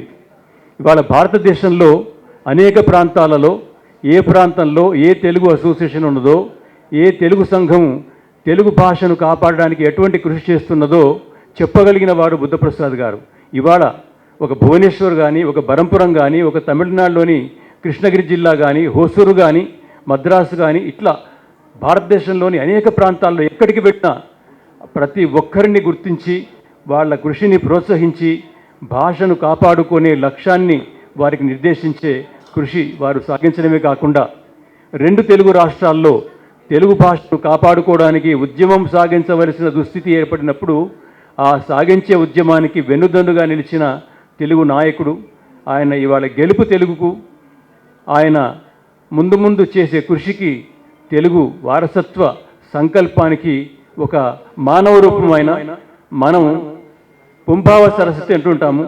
పుంభావ తెలుగు భాష సముద్ధరణ కృషివరుడు బుద్ధప్రసాద్ గారు. వారికి సందర్భంగా అభినందనలు తెలియజేస్తూ, తెలుగు వారంతా గుండె మీద చేయి వేసుకుని తెలుగు భాష కాపాడడానికి ఒక నాయకుడు ఉన్నాడు. ఆ నాయకుడు వెంట మనం అందరము కదలాలి, తరలాలి, భాషను కాపాడుకునే సంకల్పాన్ని నెరవేర్చాలి. మండలి వెంకటకృష్ణరావు గారి ఆత్మకు శాంతి కలగాలి అని అందరము భరోసాగా భావించే కాలానికి వారు ప్రతినిధి. వారికి అభినందనలు, ధన్యవాదాలు.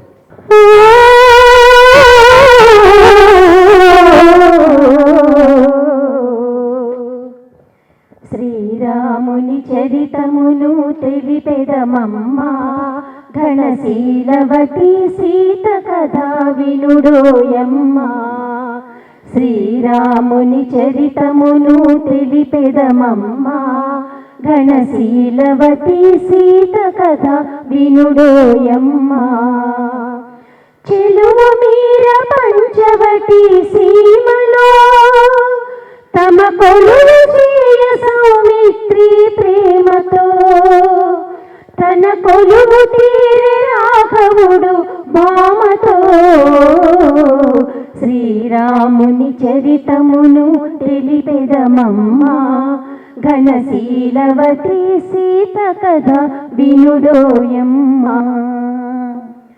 రఘుపతిని రవిసుతుని కలిపెను హనుమా నృపు చేసెను సుగ్రీవుని రామవచన మహిమా ప్రతి ఉపకృతి చేయుమని తలచెను కపులా హనుమంతుడు లంక చేరి వెడకెను నలు దిశలా శ్రీరాముని చరితమును తెలిపెదమమ్మ ఘనశీలవతి సీత కథ వినుడోయమ్మ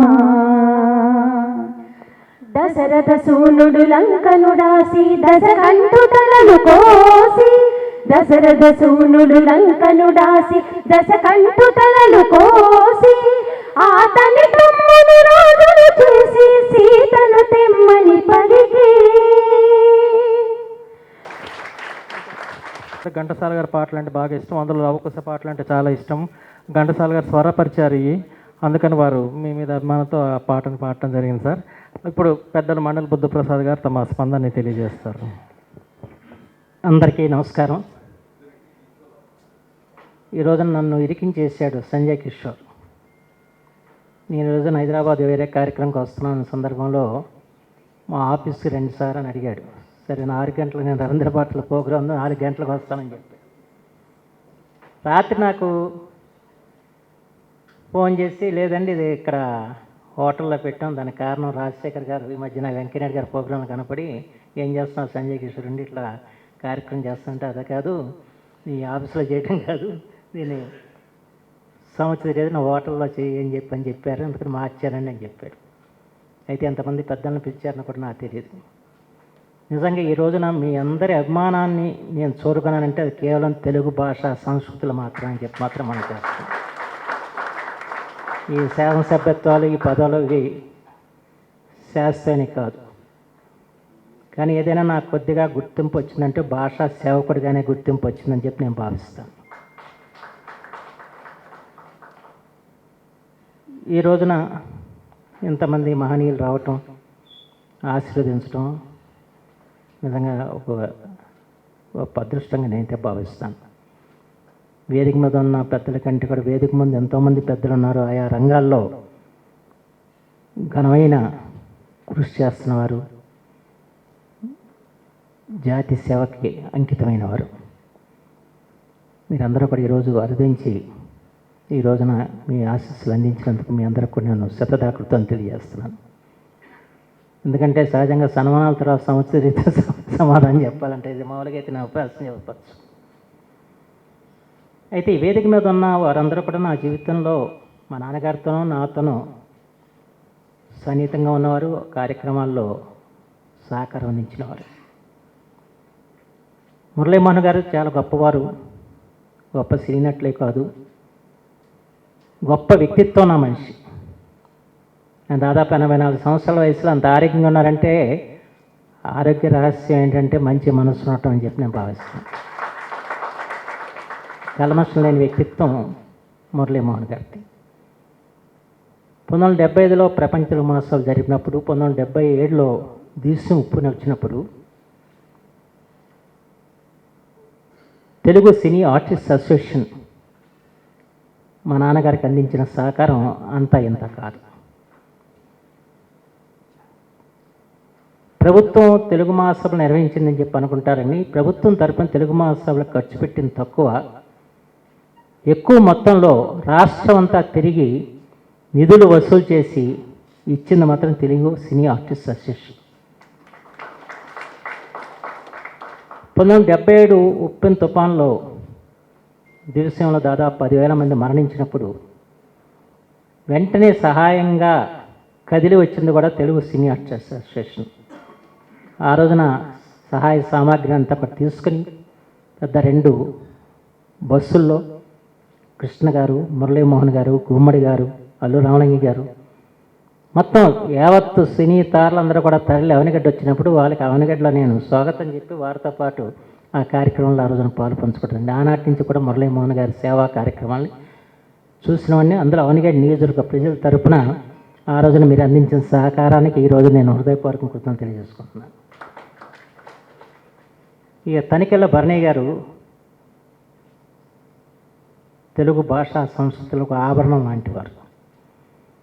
మిథున సినిమా ఒకటి చాలు వారి యొక్క ప్రతిభని, దర్శకత్వ ప్రతిభని చాటిన సినిమా. అయితే నాకు వారితో అనుబంధం ఏంటంటే తెలుగు వారు ఎక్కడున్నా కూడా పిలిస్తే వచ్చే ఏకైక సినీ నటుడు తనికెళ్ళ భరణి గారు. ఎందుకంటే ఇతర రాష్ట్రాల్లో ఉన్న తెలుగువారు ఏదో కార్యక్రమం చేసి మమ్మల్ని అందరూ కూడా పిలుస్తూ ఉంటారు. ఆ సందర్భంలో ఒకసారి గుజరాత్ రాష్ట్రానికి వెళ్ళాం. అయితే నేను అప్పుడు ఉపసభాపతిగా ఉండటంతో నాకు కొంత పోలీస్ ఎస్కార్ట్ అయి ఉండేవి. భరణి గారు కూడా వచ్చారు. మేము ఇద్దరం కలిసి చాలా ప్రదేశాలకు వెళ్ళాం. గాంధీ గారు, సౌరమతి ఆశ్రమం అయ్యాను. నేను ఎక్కడో తిరిగి ఒక చోట మేము హోటల్లో టీ తాగటానికి ఆగాం. అయితే బిలబల వాళ్ళు మన భాషలు కాదు, ఆయన చూసి పరిగెత్తుకొచ్చేసారు. ఎందుకంటే వీరి డబ్బింగ్ సినిమాలు చూసి గుర్తుపట్టి భరణి గారితో వచ్చి ఫోటోలు దిగారు. అదే ఆయన గొప్పతనం. అది అంటే నేను అనుకున్న మన తెలుగు నటులు ఇవాళ జాతీయ స్థాయిలో గుర్తింపు పొందారు అని చెప్పి నా ఆనందం కలిగింది. అలాంటి వారు భరణి గారు.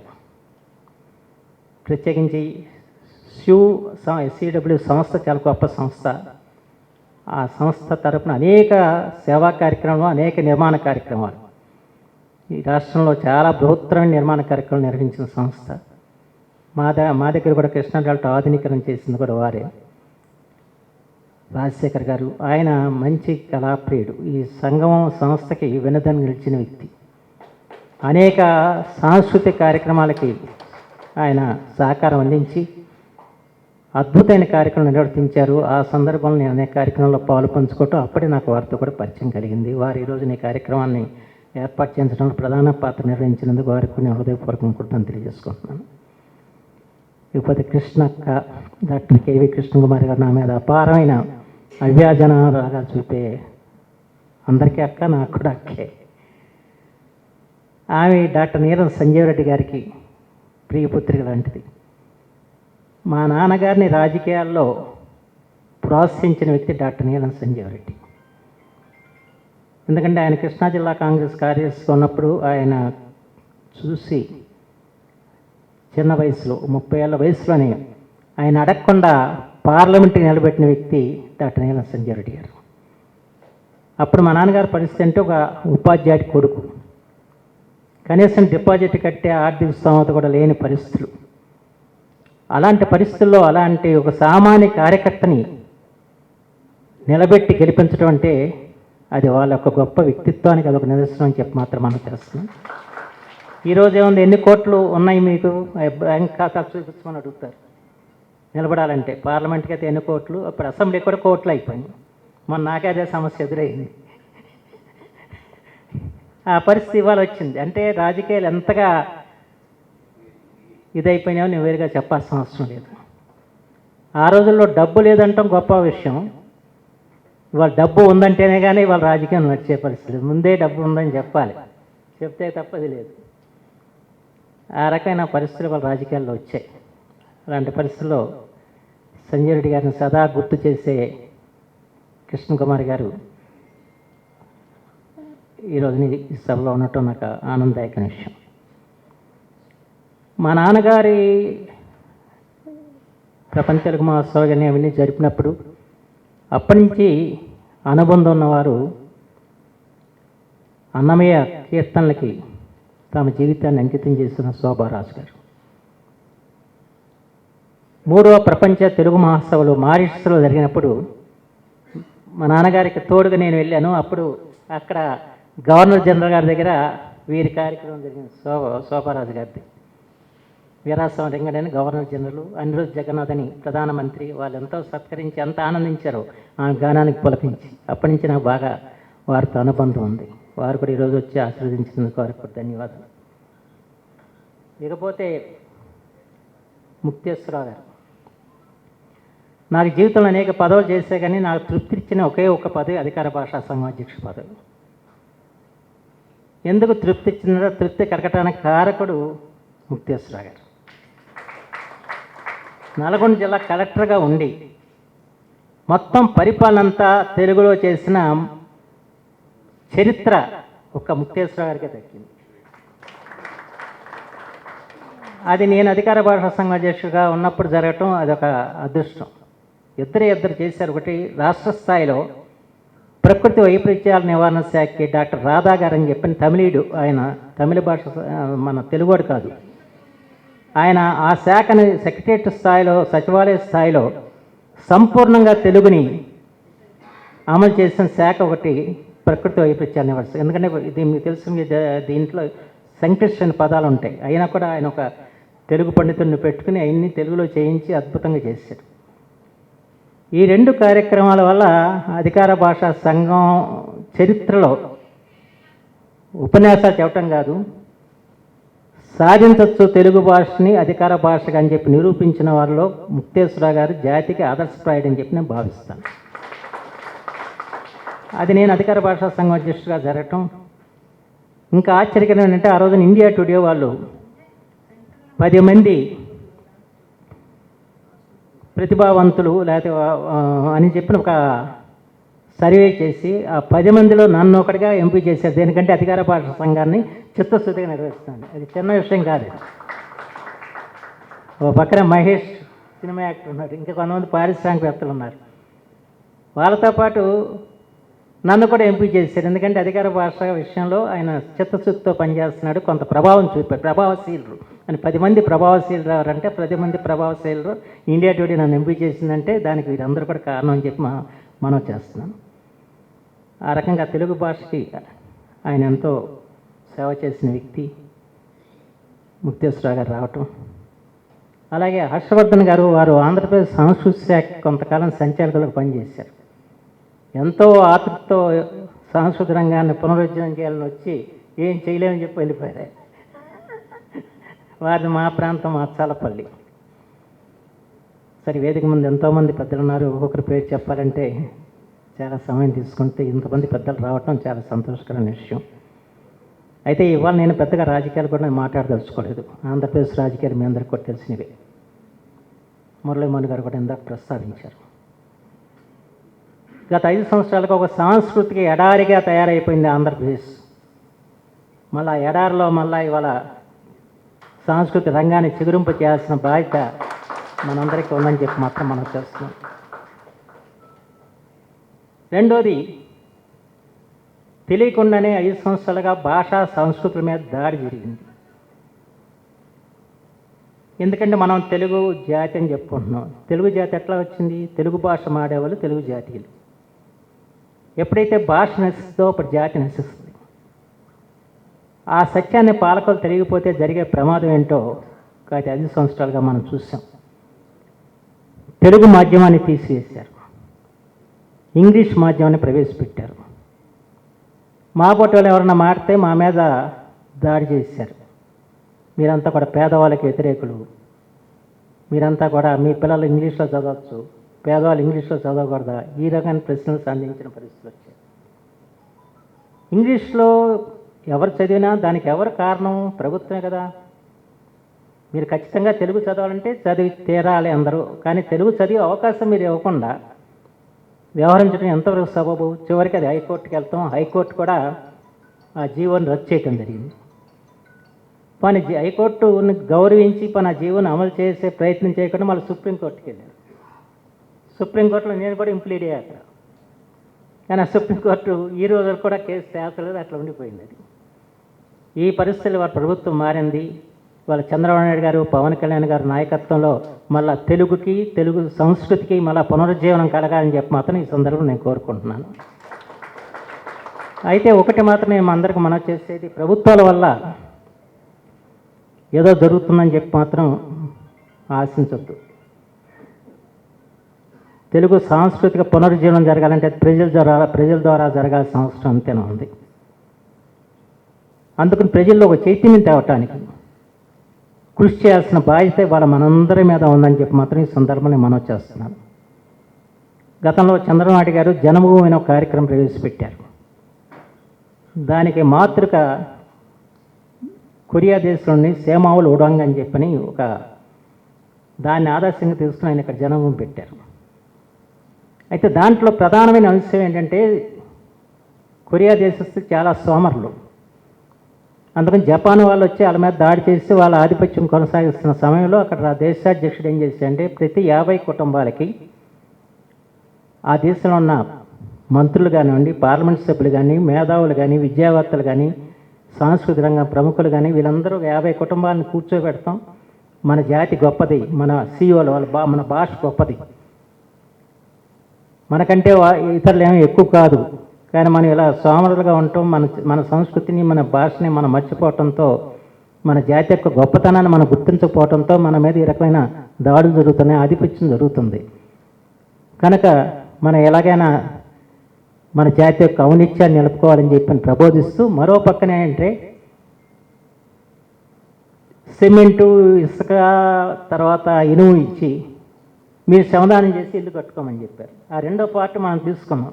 మొదటి పార్ట్ వదిలేసినప్పుడే చంద్రబాబు గారికి చెప్పాను, మొదటి పార్ట్ అవసరం వల్ల ముందు జాతిలో చైతన్యం వస్తే తప్ప ఇల్లు కట్టే ఉపయోగం లేదు. నిజంగా నాకు ఎంత మీరు ఎప్పుడైనా చూడండి, కొరియాలో జరుగుతున్న ఇది అక్కడ ఏదో ఫుట్బాల్ క్రీడా పోటీలు జరిగినాయి, మొత్తం రిజిస్టర్స్ చేస్తున్నారు, మొత్తం ఎర్ర సముద్రంలాగా కనపడింది. నిజంగా అక్కడ మాకు పర్యాటకంగా మేము వెళ్ళినప్పుడు మాకు ఒక అమ్మాయి ఆ దేశం గురించి చెబితే ఎంత పులకించిపోయి చెప్పిందో చూడటానికి వెళ్ళలేదు. ఆ రకంగా ఒక దేశభక్తిని రగులు కలిపారు. అలాంటి ప్రయత్నం ఆంధ్రప్రదేశ్లో జరగాల్సిన అవసరం మాత్రం ఎంతైనా ఉందని చెప్పి మాత్రం మనం చేస్తున్నాం. అది నా కోరిక కూడా. ఎందుకంటే ఆంధ్రప్రదేశ్ అంతా కూడా కులాల కుమ్ములాటలో ఉన్న సంగతి మనందా తెలిసిన విషయం. ఈ ఎన్నికలేదో మర్చిపోయారు జనం. కానీ జాతి యొక్క ఔనిత్యాన్ని, మన జాతిలో పుట్టిన మహనీయుల్ని మనం గుర్తించి గౌరవించుకోవాలని చెప్పన్న ఒక ఆలోచనని మన జాతిలో కలిగించకపోతే మాత్రం జాతి ఎప్పుడు కూడా ప్రకాశించదని చెప్పి మాత్రం మనం చేస్తున్నాం. అన్ని జాతులకు కూడా ఏదో సందర్భంలో సవాళ్ళు ఎదురవుతాయి. ఆ సవాళ్ళని ఎదుర్కొన్న జాతి మాత్రమే చరిత్రలో నిలబడుతున్న విషయం తెలుగు వాళ్ళగా మనం గుర్తుంచుకోవాల్సిన అవసరం తెలుగు జాతీయులు అని చెప్పి మాత్రం మనం చేస్తున్నాం. అంతేకాని పరభాష, పరసంస్కృతి వ్యామోహంలో మనం కొట్టుమిట్టానంతకాలం మన జాతికి ప్రకాశం ఉండదు అన్న విషయాన్ని మాత్రం ప్రతి ఒక్కరు గుర్తుంచుకుంటాం. మన పరభాషను అభ్యసించాలని చెప్పట్లేదు. మనం ఎవరు ఇంగ్లీష్ మాధ్యమానికి వ్యతిరేకం కాదు. ఇంగ్లీష్ నేర్చుకోవాలి, అంతర్జాతీయ భాష. ఇంకా నేర్చుకోండి హిందీ జాతీయ భాష, దాన్ని నేర్చుకోండి. ఇంకా వీలైతే ఇంక ఇతర భాషలు నేర్చుకోండి. కానీ మాతృభాష మాత్రం మరవబాకండి. మాతృభాషని మనం గౌరవించుకోవాలి. మాతృభాషను విస్మరించడం అంటే మాతృమూర్తిని విస్మరించినట్టే అని చెప్ప తప్పదు. మాతృభాష తృణీకారం, మాతృదేవి తిరస్కారం అన్నాడు ఎవరు? మహాత్మా గాంధీ గారు. అంచేత మన కన్నతల్లిని ఏ విధంగా మనం ప్రేమిస్తామో అదేవిధంగా మన భాషను కూడా మనం ప్రేమించాల్సిన అవసరం ఉంది. మన భాషను మనం సంరక్షించుకోవాల్సిన అవసరం ఉంది. ఆ దిశలో ఇవాళ మనందరం కూడా ప్రయాణం చేయాల్సిన అవసరం ఉంది. ఒకటి మాత్రం నేను చెప్పగలను, తెలుగు సాంస్కృతిక రంగాన్ని ప్రభుత్వం ఏమీ కాపాడతలేదు. కాపాడుతుంది సాంస్కృతిక సంస్థలు మాత్రమే. మా సంజయ్ కిషోర్ లాంటి సంగమం సంస్థ కానీ అనేక సంస్థలు, ఇక్కడ చాలా సంస్థలు వారు ఉన్నారు. ఈ సంస్థలు మాత్రమే వాళ్ళ భాషను కానీ సంస్కృతిని కాపాడుతున్నాయి. అందుకే ఈ సంస్థలతో నాకున్న అనుబంధం కొద్దీ ఈ రోజున మీరందరూ కూడా వచ్చి ఈరోజు నన్ను ఆశీర్వదించారు. ఎందుకంటే నాకు జనంతో సంబంధం లేదు, 10 మంది ఉన్నా వెళ్తా భాషా సంస్కృతి అని. ఒకసారి నేను మంత్రిగా ఉన్నప్పుడు ఎవరో కొంతమంది మేము తెలుగు భాష గురించి సైకిల్ యాత్ర చేస్తున్నామండి, మీరు రావాలని చెప్పారు. సరే నేను వెళ్తే కేవలం 10 మంది వాళ్ళు. సరే అప్పుడు జిల్లా పరిషత్ ఈ మధ్య మంత్రి చేసిన నాగేశ్వరరావు గారు ఉండి, ఈ బుద్ధరావు గారు ఇలాంటి వాటికి మీరు ఎందుకు వస్తారు, నేను కావాలంటే జనాన్ని తీసుకొచ్చేవాడిని కదా అని. నువ్వు తీసుకుని జనం నీ కోసం నా అక్కడికి వచ్చిన వాళ్ళు తప్ప భాష కోసం కాదు కదా. ఆ 10 మంది నిజంగా భాషా సైనికులు. ఇప్పటికరకు మనం చూస్తాం కదా ఇక్కడ అందరూ కళారంగానికి సంబంధించిన అందరూ వచ్చారు, రాజకీయ రంగానికి వచ్చిన వాళ్ళు నుంచున్నారు ఇక్కడ. అంచేత అది మన గురించి రావటం కాదు, భాష గురించి వచ్చిన వాళ్ళు మాత్రమే. వాళ్ళు ఎంతమంది అన్నది కాదు, 10 మంది చాలు భాష గురించి తాపత్రపడి ఎక్కడి నుంచో వాళ్ళు సైకిల్ యాత్ర చేశారు జిల్లా అంతా. కానీ అలాంటి వాళ్ళని మనం గుర్తించి మనం గౌరవించి నప్పుడే మన భాష కానీ మన సంస్కృతి నిలబడిద్ది నాగేశ్వరరావు గారు అని చెప్పాను ఆయనతో. ఎందుకంటే ఇప్పుడు సహజంగా వాళ్ళ ఈ సంస్థలకి ఎంత ప్రమాదం ఏర్పడిందంటే, ఒకటి వేదిక మీద కూర్చున్న వాళ్ళని ఏరుకోవటం ఒక ఎత్తు అయితే, వేదిక ముందు కూర్చున్న వాళ్ళని తెచ్చుకోవటం మరొక ఎత్తు. నిజంగా నేను ఇవాళ మురళీమోహన్ గారికి, భరణయ్య గారికి నేను ప్రత్యేకించి విజ్ఞప్తి చేసేది ఏంటంటే, ఈ కళా సంస్థల్ని ఏనుగు మీరు వెళ్ళి పాల్గొంటే చాలు వాళ్ళకి 1000 ఏనుగుల ఉత్సాహం వస్తుంది, 1000 ఏనుగుల బలం వస్తుంది. ఇందా చెప్పినట్టు నారాయణ రెడ్డి గారు లేరు, నాగేశ్వరరావు గారు లేరు. ఇవాళ ఏ కార్యక్రమం జరిగినా ఒక ముఖ్య అతిథిని ఎంపిక చేసుకోవటం అంటే చాలా కష్టమైన పరిస్థితి ఉంది. ఆ తర్వాత కొన్నాళ్ళ పాపం రోసయ్య గారిని అడిపాడు, ఆయన బతుకున్నంతకాలం. వాళ్ళ మనుషులు లేరు. అంచేత అది శూన్యంగా ఉన్న పరిస్థితిని వాళ్ళ భర్తీ చేయాల్సిన అవసరం ఉంది. అలా భర్తీ చేయగల సమర్థ ఇద్దరికి మాత్రం ఉందని చెప్పి మాత్రం మనం చేస్తున్నాం. ఎందుకంటే వాళ్ళ వ్యక్తిత్వం కానివ్వండి, అలాగే వాళ్ళ యొక్క గొప్పతనం కానివ్వండి, అది వాళ్ళు పాల్గొంటే ఆ సంస్థల కార్యక్రమాలు ఇంకా ముందుకు తీసుకెళ్ళటానికి అవకాశం ఉంటుంది. వాళ్ళు లేరు ఇక్కడ ఇక్కడ రమణాచార్య వాడు కనపడతాడు మనకి హైదరాబాద్ వస్తే, ఇంకెవరు కనపడతారు. నేను ఉన్నంతకాలం నేను పిలిచేవాళ్ళు, ఇప్పుడు నేను దూరం అయిపోయాను. ఆ రకంగా ఉన్న పరిస్థితుల్లో దయచేసి వీరెరువురు, ఎందుకంటే పాపం భరణయ్య గారి సంగతి నాకు తెలుసు, ఇతర రాష్ట్రాల మిత్రం కలిసి చాలా సంస్థలు తిరిగాం, రాష్ట్రేతర సంఘాలకి, అలాగే ఇతర దేశాలకు తిరిగాం. కానీ హైదరాబాద్ నగరంలో మాత్రం వీలైనంత వరకు మీ షూటింగ్లో ఉన్నప్పుడు కూడా కొద్ది సమయం మీరు ఇలా కేటాయించండి, వీళ్ళని ప్రోత్సహించండి, ఈ సంస్థలను బతికించండి. మీరు 2 ముక్కలు మాట్లాడినా అది ప్రజలకు అందుతుంది, వెళ్తుంది. ఆ రకంగా చేయాలని చెప్పి మనందరూ కూడా మనసారి కోరుకుంటూ, ఆంధ్రదేశంలో వాళ్ళ ప్రజలందరూ ఆశీర్వచనాలతో ఓ పెద్ద పెను మార్పు వచ్చింది. నేను చాలా బాధపడతా ఉన్నాను, తెలుగు వాళ్ళ చేవ చచ్చిందా అని చెప్పి. కానీ చేవ చచ్చిన జాతి కాదు, తెలుగు జాతిని నిరూపించారు మొన్న ఆంధ్రప్రదేశ్ ప్రజలని చెప్పి మాత్రం మనకు. ఎందుకంటే ఒక భయంతో జీవించాల్సిన పరిస్థితి వచ్చింది. ఆ భయం ఎప్పుడు పోయిందంటే ఎలక్షన్ నోటిఫికేషన్ వచ్చిన తర్వాత. ఎప్పుడైనా పెళ్ళిళ్ళకి కానీ అటుకు కానీ వెళ్ళినప్పుడు, కార్యక్రమాలకు వెళ్ళినప్పుడు అటు ఇటు చూసిగా నాతో మాడేవాళ్ళు కాదు, మాడితే ఏమైద్దు అని చెప్పండి, అంత భయం అయిపోయింది. ఈ సామాన్యుడికి ఏంటంటే వాళ్ళు ఏదన్నా మన కార్యక్రమాలకు వచ్చారనుకోండి, వాలంటీర్లు వెళ్ళి రాసుకునే వాళ్ళ పేర్లు రాసుకుని మీకు వచ్చే పెన్షన్ చేసేస్తాం, లేదా అయ్యో చేస్తాం చెప్పి. నేను ఓ రోజు రోడ్డు ఏదో కార్యక్రమం నడుచుకుంటూ వెళ్తుంటే పాపం గీత కార్మికుడు వచ్చి నాకు షేక్ అండ్ ఇచ్చాడు. ఆవిడ ఫోటో తీసి వాట్సాప్లో పెట్టారు. తెల్లారేవాడికి అతని దగ్గరికి వెళ్ళిపోయారు, మీరు పొద్దుసారి షేక్ అండ్ ఇచ్చారుగా, మీకు ఎందుకు పథకాలు ఇవ్వాలని చెప్పి వారికి గౌరవాలు పెట్టాడు నాకు. ఆ రకమైన పరిస్థితులతో భయంతో జీవించిన పరిస్థితి నుంచి వాళ్ళ భయం నుంచి విముక్తులై వాళ్ళ స్వేచ్ఛాజీవులుగా వాళ్ళ తెలుగు ప్రజలు ఆంధ్రప్రదేశ్లో నిలబడ్డారని చెప్పి మాత్రం ఖచ్చితంగా చెప్తాను. నిజంగా చాలా విచిత్రం అనిపించే పరిస్థితులు చూస్తూ ఉంటే, ఎందుకంటే నేను అనేక ప్రభుత్వాల మీద అనేక రకాల పోరాటాలు చేశాను. తెలుగు భాష పోరాటాలు కాకుండా డెల్టా రైతాంగం గురించి పోరాటం చేస్తాం, కోస్తా రాస్తా కొరకు పోరాటం చేస్తాం. ఇన్ని పోరాటాలు చేసినా తెలుగుదేశం ప్రభుత్వం మీద చేశాను, కాంగ్రెస్ ప్రభుత్వంలో చేశాను. కానీ నా మీద ఒక్క కేసు పెట్టల. అది వాళ్ళకు గొప్పతనం తప్ప నా గొప్పతనం కాదు. అలాంటిది మన ఏదో రైతులకి ఇబ్బంది కలుగుతుందని చెప్పి ఈ పోరాటం కూడా కాదు, ఏదో తాలూకాకి వచ్చిన ఏదో ఒక అక్కడ ఆ విషయం మీద చెబుతానంటే తెల్లారేవాడు పోలీసులు వచ్చారు. మీ 30 యాక్ట్ పెట్టాను సార్, మిమ్మల్ని హౌస్ అరెస్ట్ చేయమన్నారని చెప్పి. నేను ఆశ్చర్యపోయా, ఎప్పుడు లేదు ఇది. ఎందుకంటే ప్రజల సమస్యల మీద మనం స్పందించాలి, వాళ్ళ కష్టాలు ఉన్నప్పుడు వాళ్ళ గురించి చెప్పాలి. వాళ్ళు చెప్పిన పరిస్థితులు లేరు. అతివృష్టి వచ్చిన అనావృష్టి వచ్చిన రైతులు నేను చూసినప్పుడు ఏంటేమి నష్టం అంటే ఎవరు చెప్పరు, అంత భయపడిపోయిన పరిస్థితి ఉంది. దాంతో మామూలు వచ్చి హౌస్ అరెస్ట్ అని చెప్పి ఇంట్లోంచి కదండి. నేను అన్నాను ఇది అంటే నేను బయటకు వస్తాను కదా, మీ వ్యవహారం ఇంట్లో చేసుకుంటే ఏమైనా ఉందా యాక్ట్ అని అన్నా. ఇంట్లోకి ఏం వర్తించదు అన్నాడు. అయితే నేను నిరాహార చేస్తాను ఇక్కడ, మీరేం చేస్తారో చేసుకోండి అని చెప్పి 2 రోజులు నిరాహార చేశాను. అంటే ఆ రకమైన పరిస్థితులు ఆంధ్రప్రదేశ్లో ఏర్పడ్డాయి.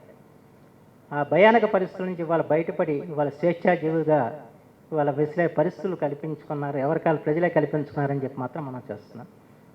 ఎన్నికలు చాలా విచిత్రమైన ఎన్నికలు. ఎన్నికలైన తర్వాత ప్రజలు ఎంత సంతోషంగా అంటే ప్రతి ఊళ్ళోనూ కూడా సంతర్పణలు, అన్న సంతర్పణలు చేసుకున్నారు. ఇన్ని జరుగుతున్నాయి. అయితే ఇప్పుడు మా మీద చాలా బాధ్యత పెరిగింది. ఆ విషయం మాత్రం గుర్తుంచుకోవాలి. వాళ్ళు పెద్ద మెజార్టీలు గెలిచాను. నేను 46,000 మెజార్టీ గెలిచినప్పుడు 100లో గెలిచే చోట అంత మెజార్టీ వచ్చిందని చెప్పి నా అహం వచ్చానంటే అంతకంటే వేరే ఉండదు. ఇవాళ వినమ్రతతో అంటే మన మీద ఎన్నో ఆశలతో ఆకాంక్షలతో వాళ్ళు ఎన్నుకున్నారన్న విషయం సదా గుర్తుంచుకుని వ్యవహరించాల్సిన పరిస్థితి మాత్రం ఏర్పడింది. జీవితంలో ఎప్పుడు కూడా ఈ రకమైన పరిస్థితి ఏర్పడలేదని చెప్పి నేనైతే భావిస్తున్నాను. మళ్ళా ప్రజల యొక్క ఆశలు ఆకాంక్షలు మనం వినమ్రంగా వాళ్ళకి సేవ చేసుకోకపోతే మన పరిస్థితి కూడా అలాగే జరుగుతుంది. అంచేత ఈ మెజార్టీలు మనం మెజార్టీ అనే అహం మాత్రం మనలో రాకూడదు అన్నదే నా ఆకాంక్ష. ఆ మెజార్టీ ఎప్పుడు మనం భయపడతా ఉండాలి. ఇంత మెజార్టీ ఇచ్చారే ప్రజలకి మనం ఏం చేయాలని చెప్పినది ఆలోచన చేయాల్సిన పరిస్థితి ఇవాళ ఏర్పడిందని చెప్పి మాత్రం మనం చేస్తూ ఈ ఎన్నికలు చాలా భిన్నమైన ఎన్నికలు. అయితే ఇవాళ ప్రజలు ఏ అయితే ఉండకూడదు అనుకున్నారో అవి మళ్ళీ మనం రాకుండా చూసుకోవాల్సిన అవసరం ఎంతైనా ఉందని చెప్పి మాత్రమే మనం చేస్తూ, ఎందుకంటే ప్రత్యేకించి తెలుగు సంస్కృతి రంగానికి అంటే కొంచెం ఆర్థిక ఇబ్బందులు ఉన్నాయి కనుక వెంటనే చేయలేకపోవచ్చు ప్రభుత్వాలు. కానీ తప్పనిసరిగా చంద్రబాబు నాయుడు గారు, పవన్ కళ్యాణ్ గారు ఇరువురు కూడా వాళ్ళ భాష సంస్కృతి ఈ రెండింటిని కూడా పెద్దపేట వేస్తారన్న ఆశాభావం నాకుంది. అందుకు శాసనసభ్యుడిగా నేను చేయాల్సిన కృషి నేను తప్పనిసరిగా చేస్తాను. ఎందుకంటే నేను వాస్తవానికి నేను మంత్రిగా ఇవన్నీ చూస్తాను, నేను మంత్రిగా చూసాం కానీ అన్నీ చేయలేం. నేను అధికార భాషా సంఘం అధ్యక్షుడిగా ఉన్నప్పుడు ముక్తేశ్వరరావు గారు ఆయన ప్రిన్సిపల్ సెక్రటరీగా ఇక్కడ తర్వాత కలెక్టర్ నుంచి ఇక్కడికి వచ్చారు. అప్పుడు భాష సాంస్కృతిక విధానం తయారు చేసాం. కొంత ప్రింట్ చేసాం, బయటకు రాలేదు కానీ. ఎందుకంటే సాంస్కృతిక విధానం అంటూ లేదు మనకి ఆంధ్రప్రదేశ్కి. అందుకని సాంస్కృతిక విధానం తయారు చేసి ఈ లోపల రాష్ట్ర విభజన జరిగింది, అది బయటికి రాని పరిస్థితి ఏర్పడింది. అంచేత భాషా విధానం సాంస్కృతిక విధానం వాళ్ళ ప్రభుత్వాలకు లేవు. అవి స్పష్టంగా ఉండాల్సిన అవసరం మాత్రం ఎంతైనా ఉంది. దానికోసం ఈ 5 సంవత్సరాలు కూడా నేను తప్పనిసరిగా ఆ 2 విధానాలు తీసుకురావటానికి ప్రభుత్వం మీద ఒత్తిడి చేస్తానని చెప్పి మాత్రం మనం చేస్తూ ఈరోజు సంజయ్ కిషోర్ ఈ రకమైన అవకాశం ఇచ్చినందుకు, మిమ్మల్ని అందరినీ కూడా కలుసుకునే అవకాశం కల్పించినందుకు, సంజయ్ కిషోర్ ఏ కార్యక్రమం చేసినా ఆయన అద్భుతమైన కార్యక్రమం చేస్తాడు. నాకు బాగా ఆటలో నన్ను తప్పనిసరిగానే ఇన్వాల్వ్ చేస్తాడు. ఇంగ్లీష్ పదవాడే ఇన్వాల్వ్. 2 ఎస్వి రంగారావు గారి శత జయంతి కానివ్వండి, ఘంటసాల గారి శత జయంతి కానివ్వండి, ఈ 2 అందరూ మర్చిపోయిన తరుణంలో ఆ రెండింటిని అద్భుతంగా నిర్వహించిన ఘనత మాత్రం సంజయ్ కిషోర్. ఆ రోజున ఎస్వి రంగారావు గారితో పాటు నటించిన పాత నటీమణులందరినీ కూడా ఆయన రప్పించారు. అలాగే ఘంటసాల గారి శత జయంతి, దాన్ని అప్పుడు మన సుప్రీంకోర్టు ప్రధాన న్యాయమూర్తి నూతలపాటి వెంకటరమణ గారు వచ్చి ప్రారంభించడం జరిగింది. అనేక మంది గాయని గాయకులతో పిల్లలకి ఆ పాటలు, ఘంటసాల గారి పాటలు నేర్పించి అద్భుతమైన కార్యక్రమం చేశారు. ఆ రకంగా ఏ కార్యక్రమం చేసినా కూడా మహా అద్భుతంగా ఉంటుంది. అలాగే వాళ్ళ అనేక పుస్తకాలు కూడా వారు వెలువరించడం జరిగింది. అయితే ఆయన ఏం చేయాలన్నా కూడా వెనకాల వినోదాన్ని ఉండాలి. ఆ వినోదాన్ని ఇచ్చే వ్యక్తి రాజశేఖర్ గారు అన్నారు ఇక్కడ. అందుకని అలాంటి వ్యక్తులు, వదానిలు అవసరం సాంస్కృతిక రంగానికి. అంచేత రాజశేఖర్ లాంటి వారందరూ కూడా సహకారం అందించి ఈ రంగాన్ని మరింత ముందుకు తీసుకెళ్లాలని చెప్పి నేను కోరుకుంటూ, ఈ అవకాశం ఇచ్చిన మీ అందరికీ కూడా ధన్యవాదాలు తెలుపుకుంటూ సెలవు తీసుకున్నాను. జై. ఆంధ్రప్రదేశ్లో, సంయుక్త ఆంధ్రప్రదేశ్లో గ్రామాల నుండి యువకులు చదువుకుని విదేశాలకు వెళ్ళి ఎంతో కష్టపడుతున్న వాళ్ళ తల్లిదండ్రులందరూ సుఖంగా బ్రతికే స్థితికి వాళ్ళు అక్కడ ఉద్యోగం చేసి కృషి తప్పకుండా ఉందండి.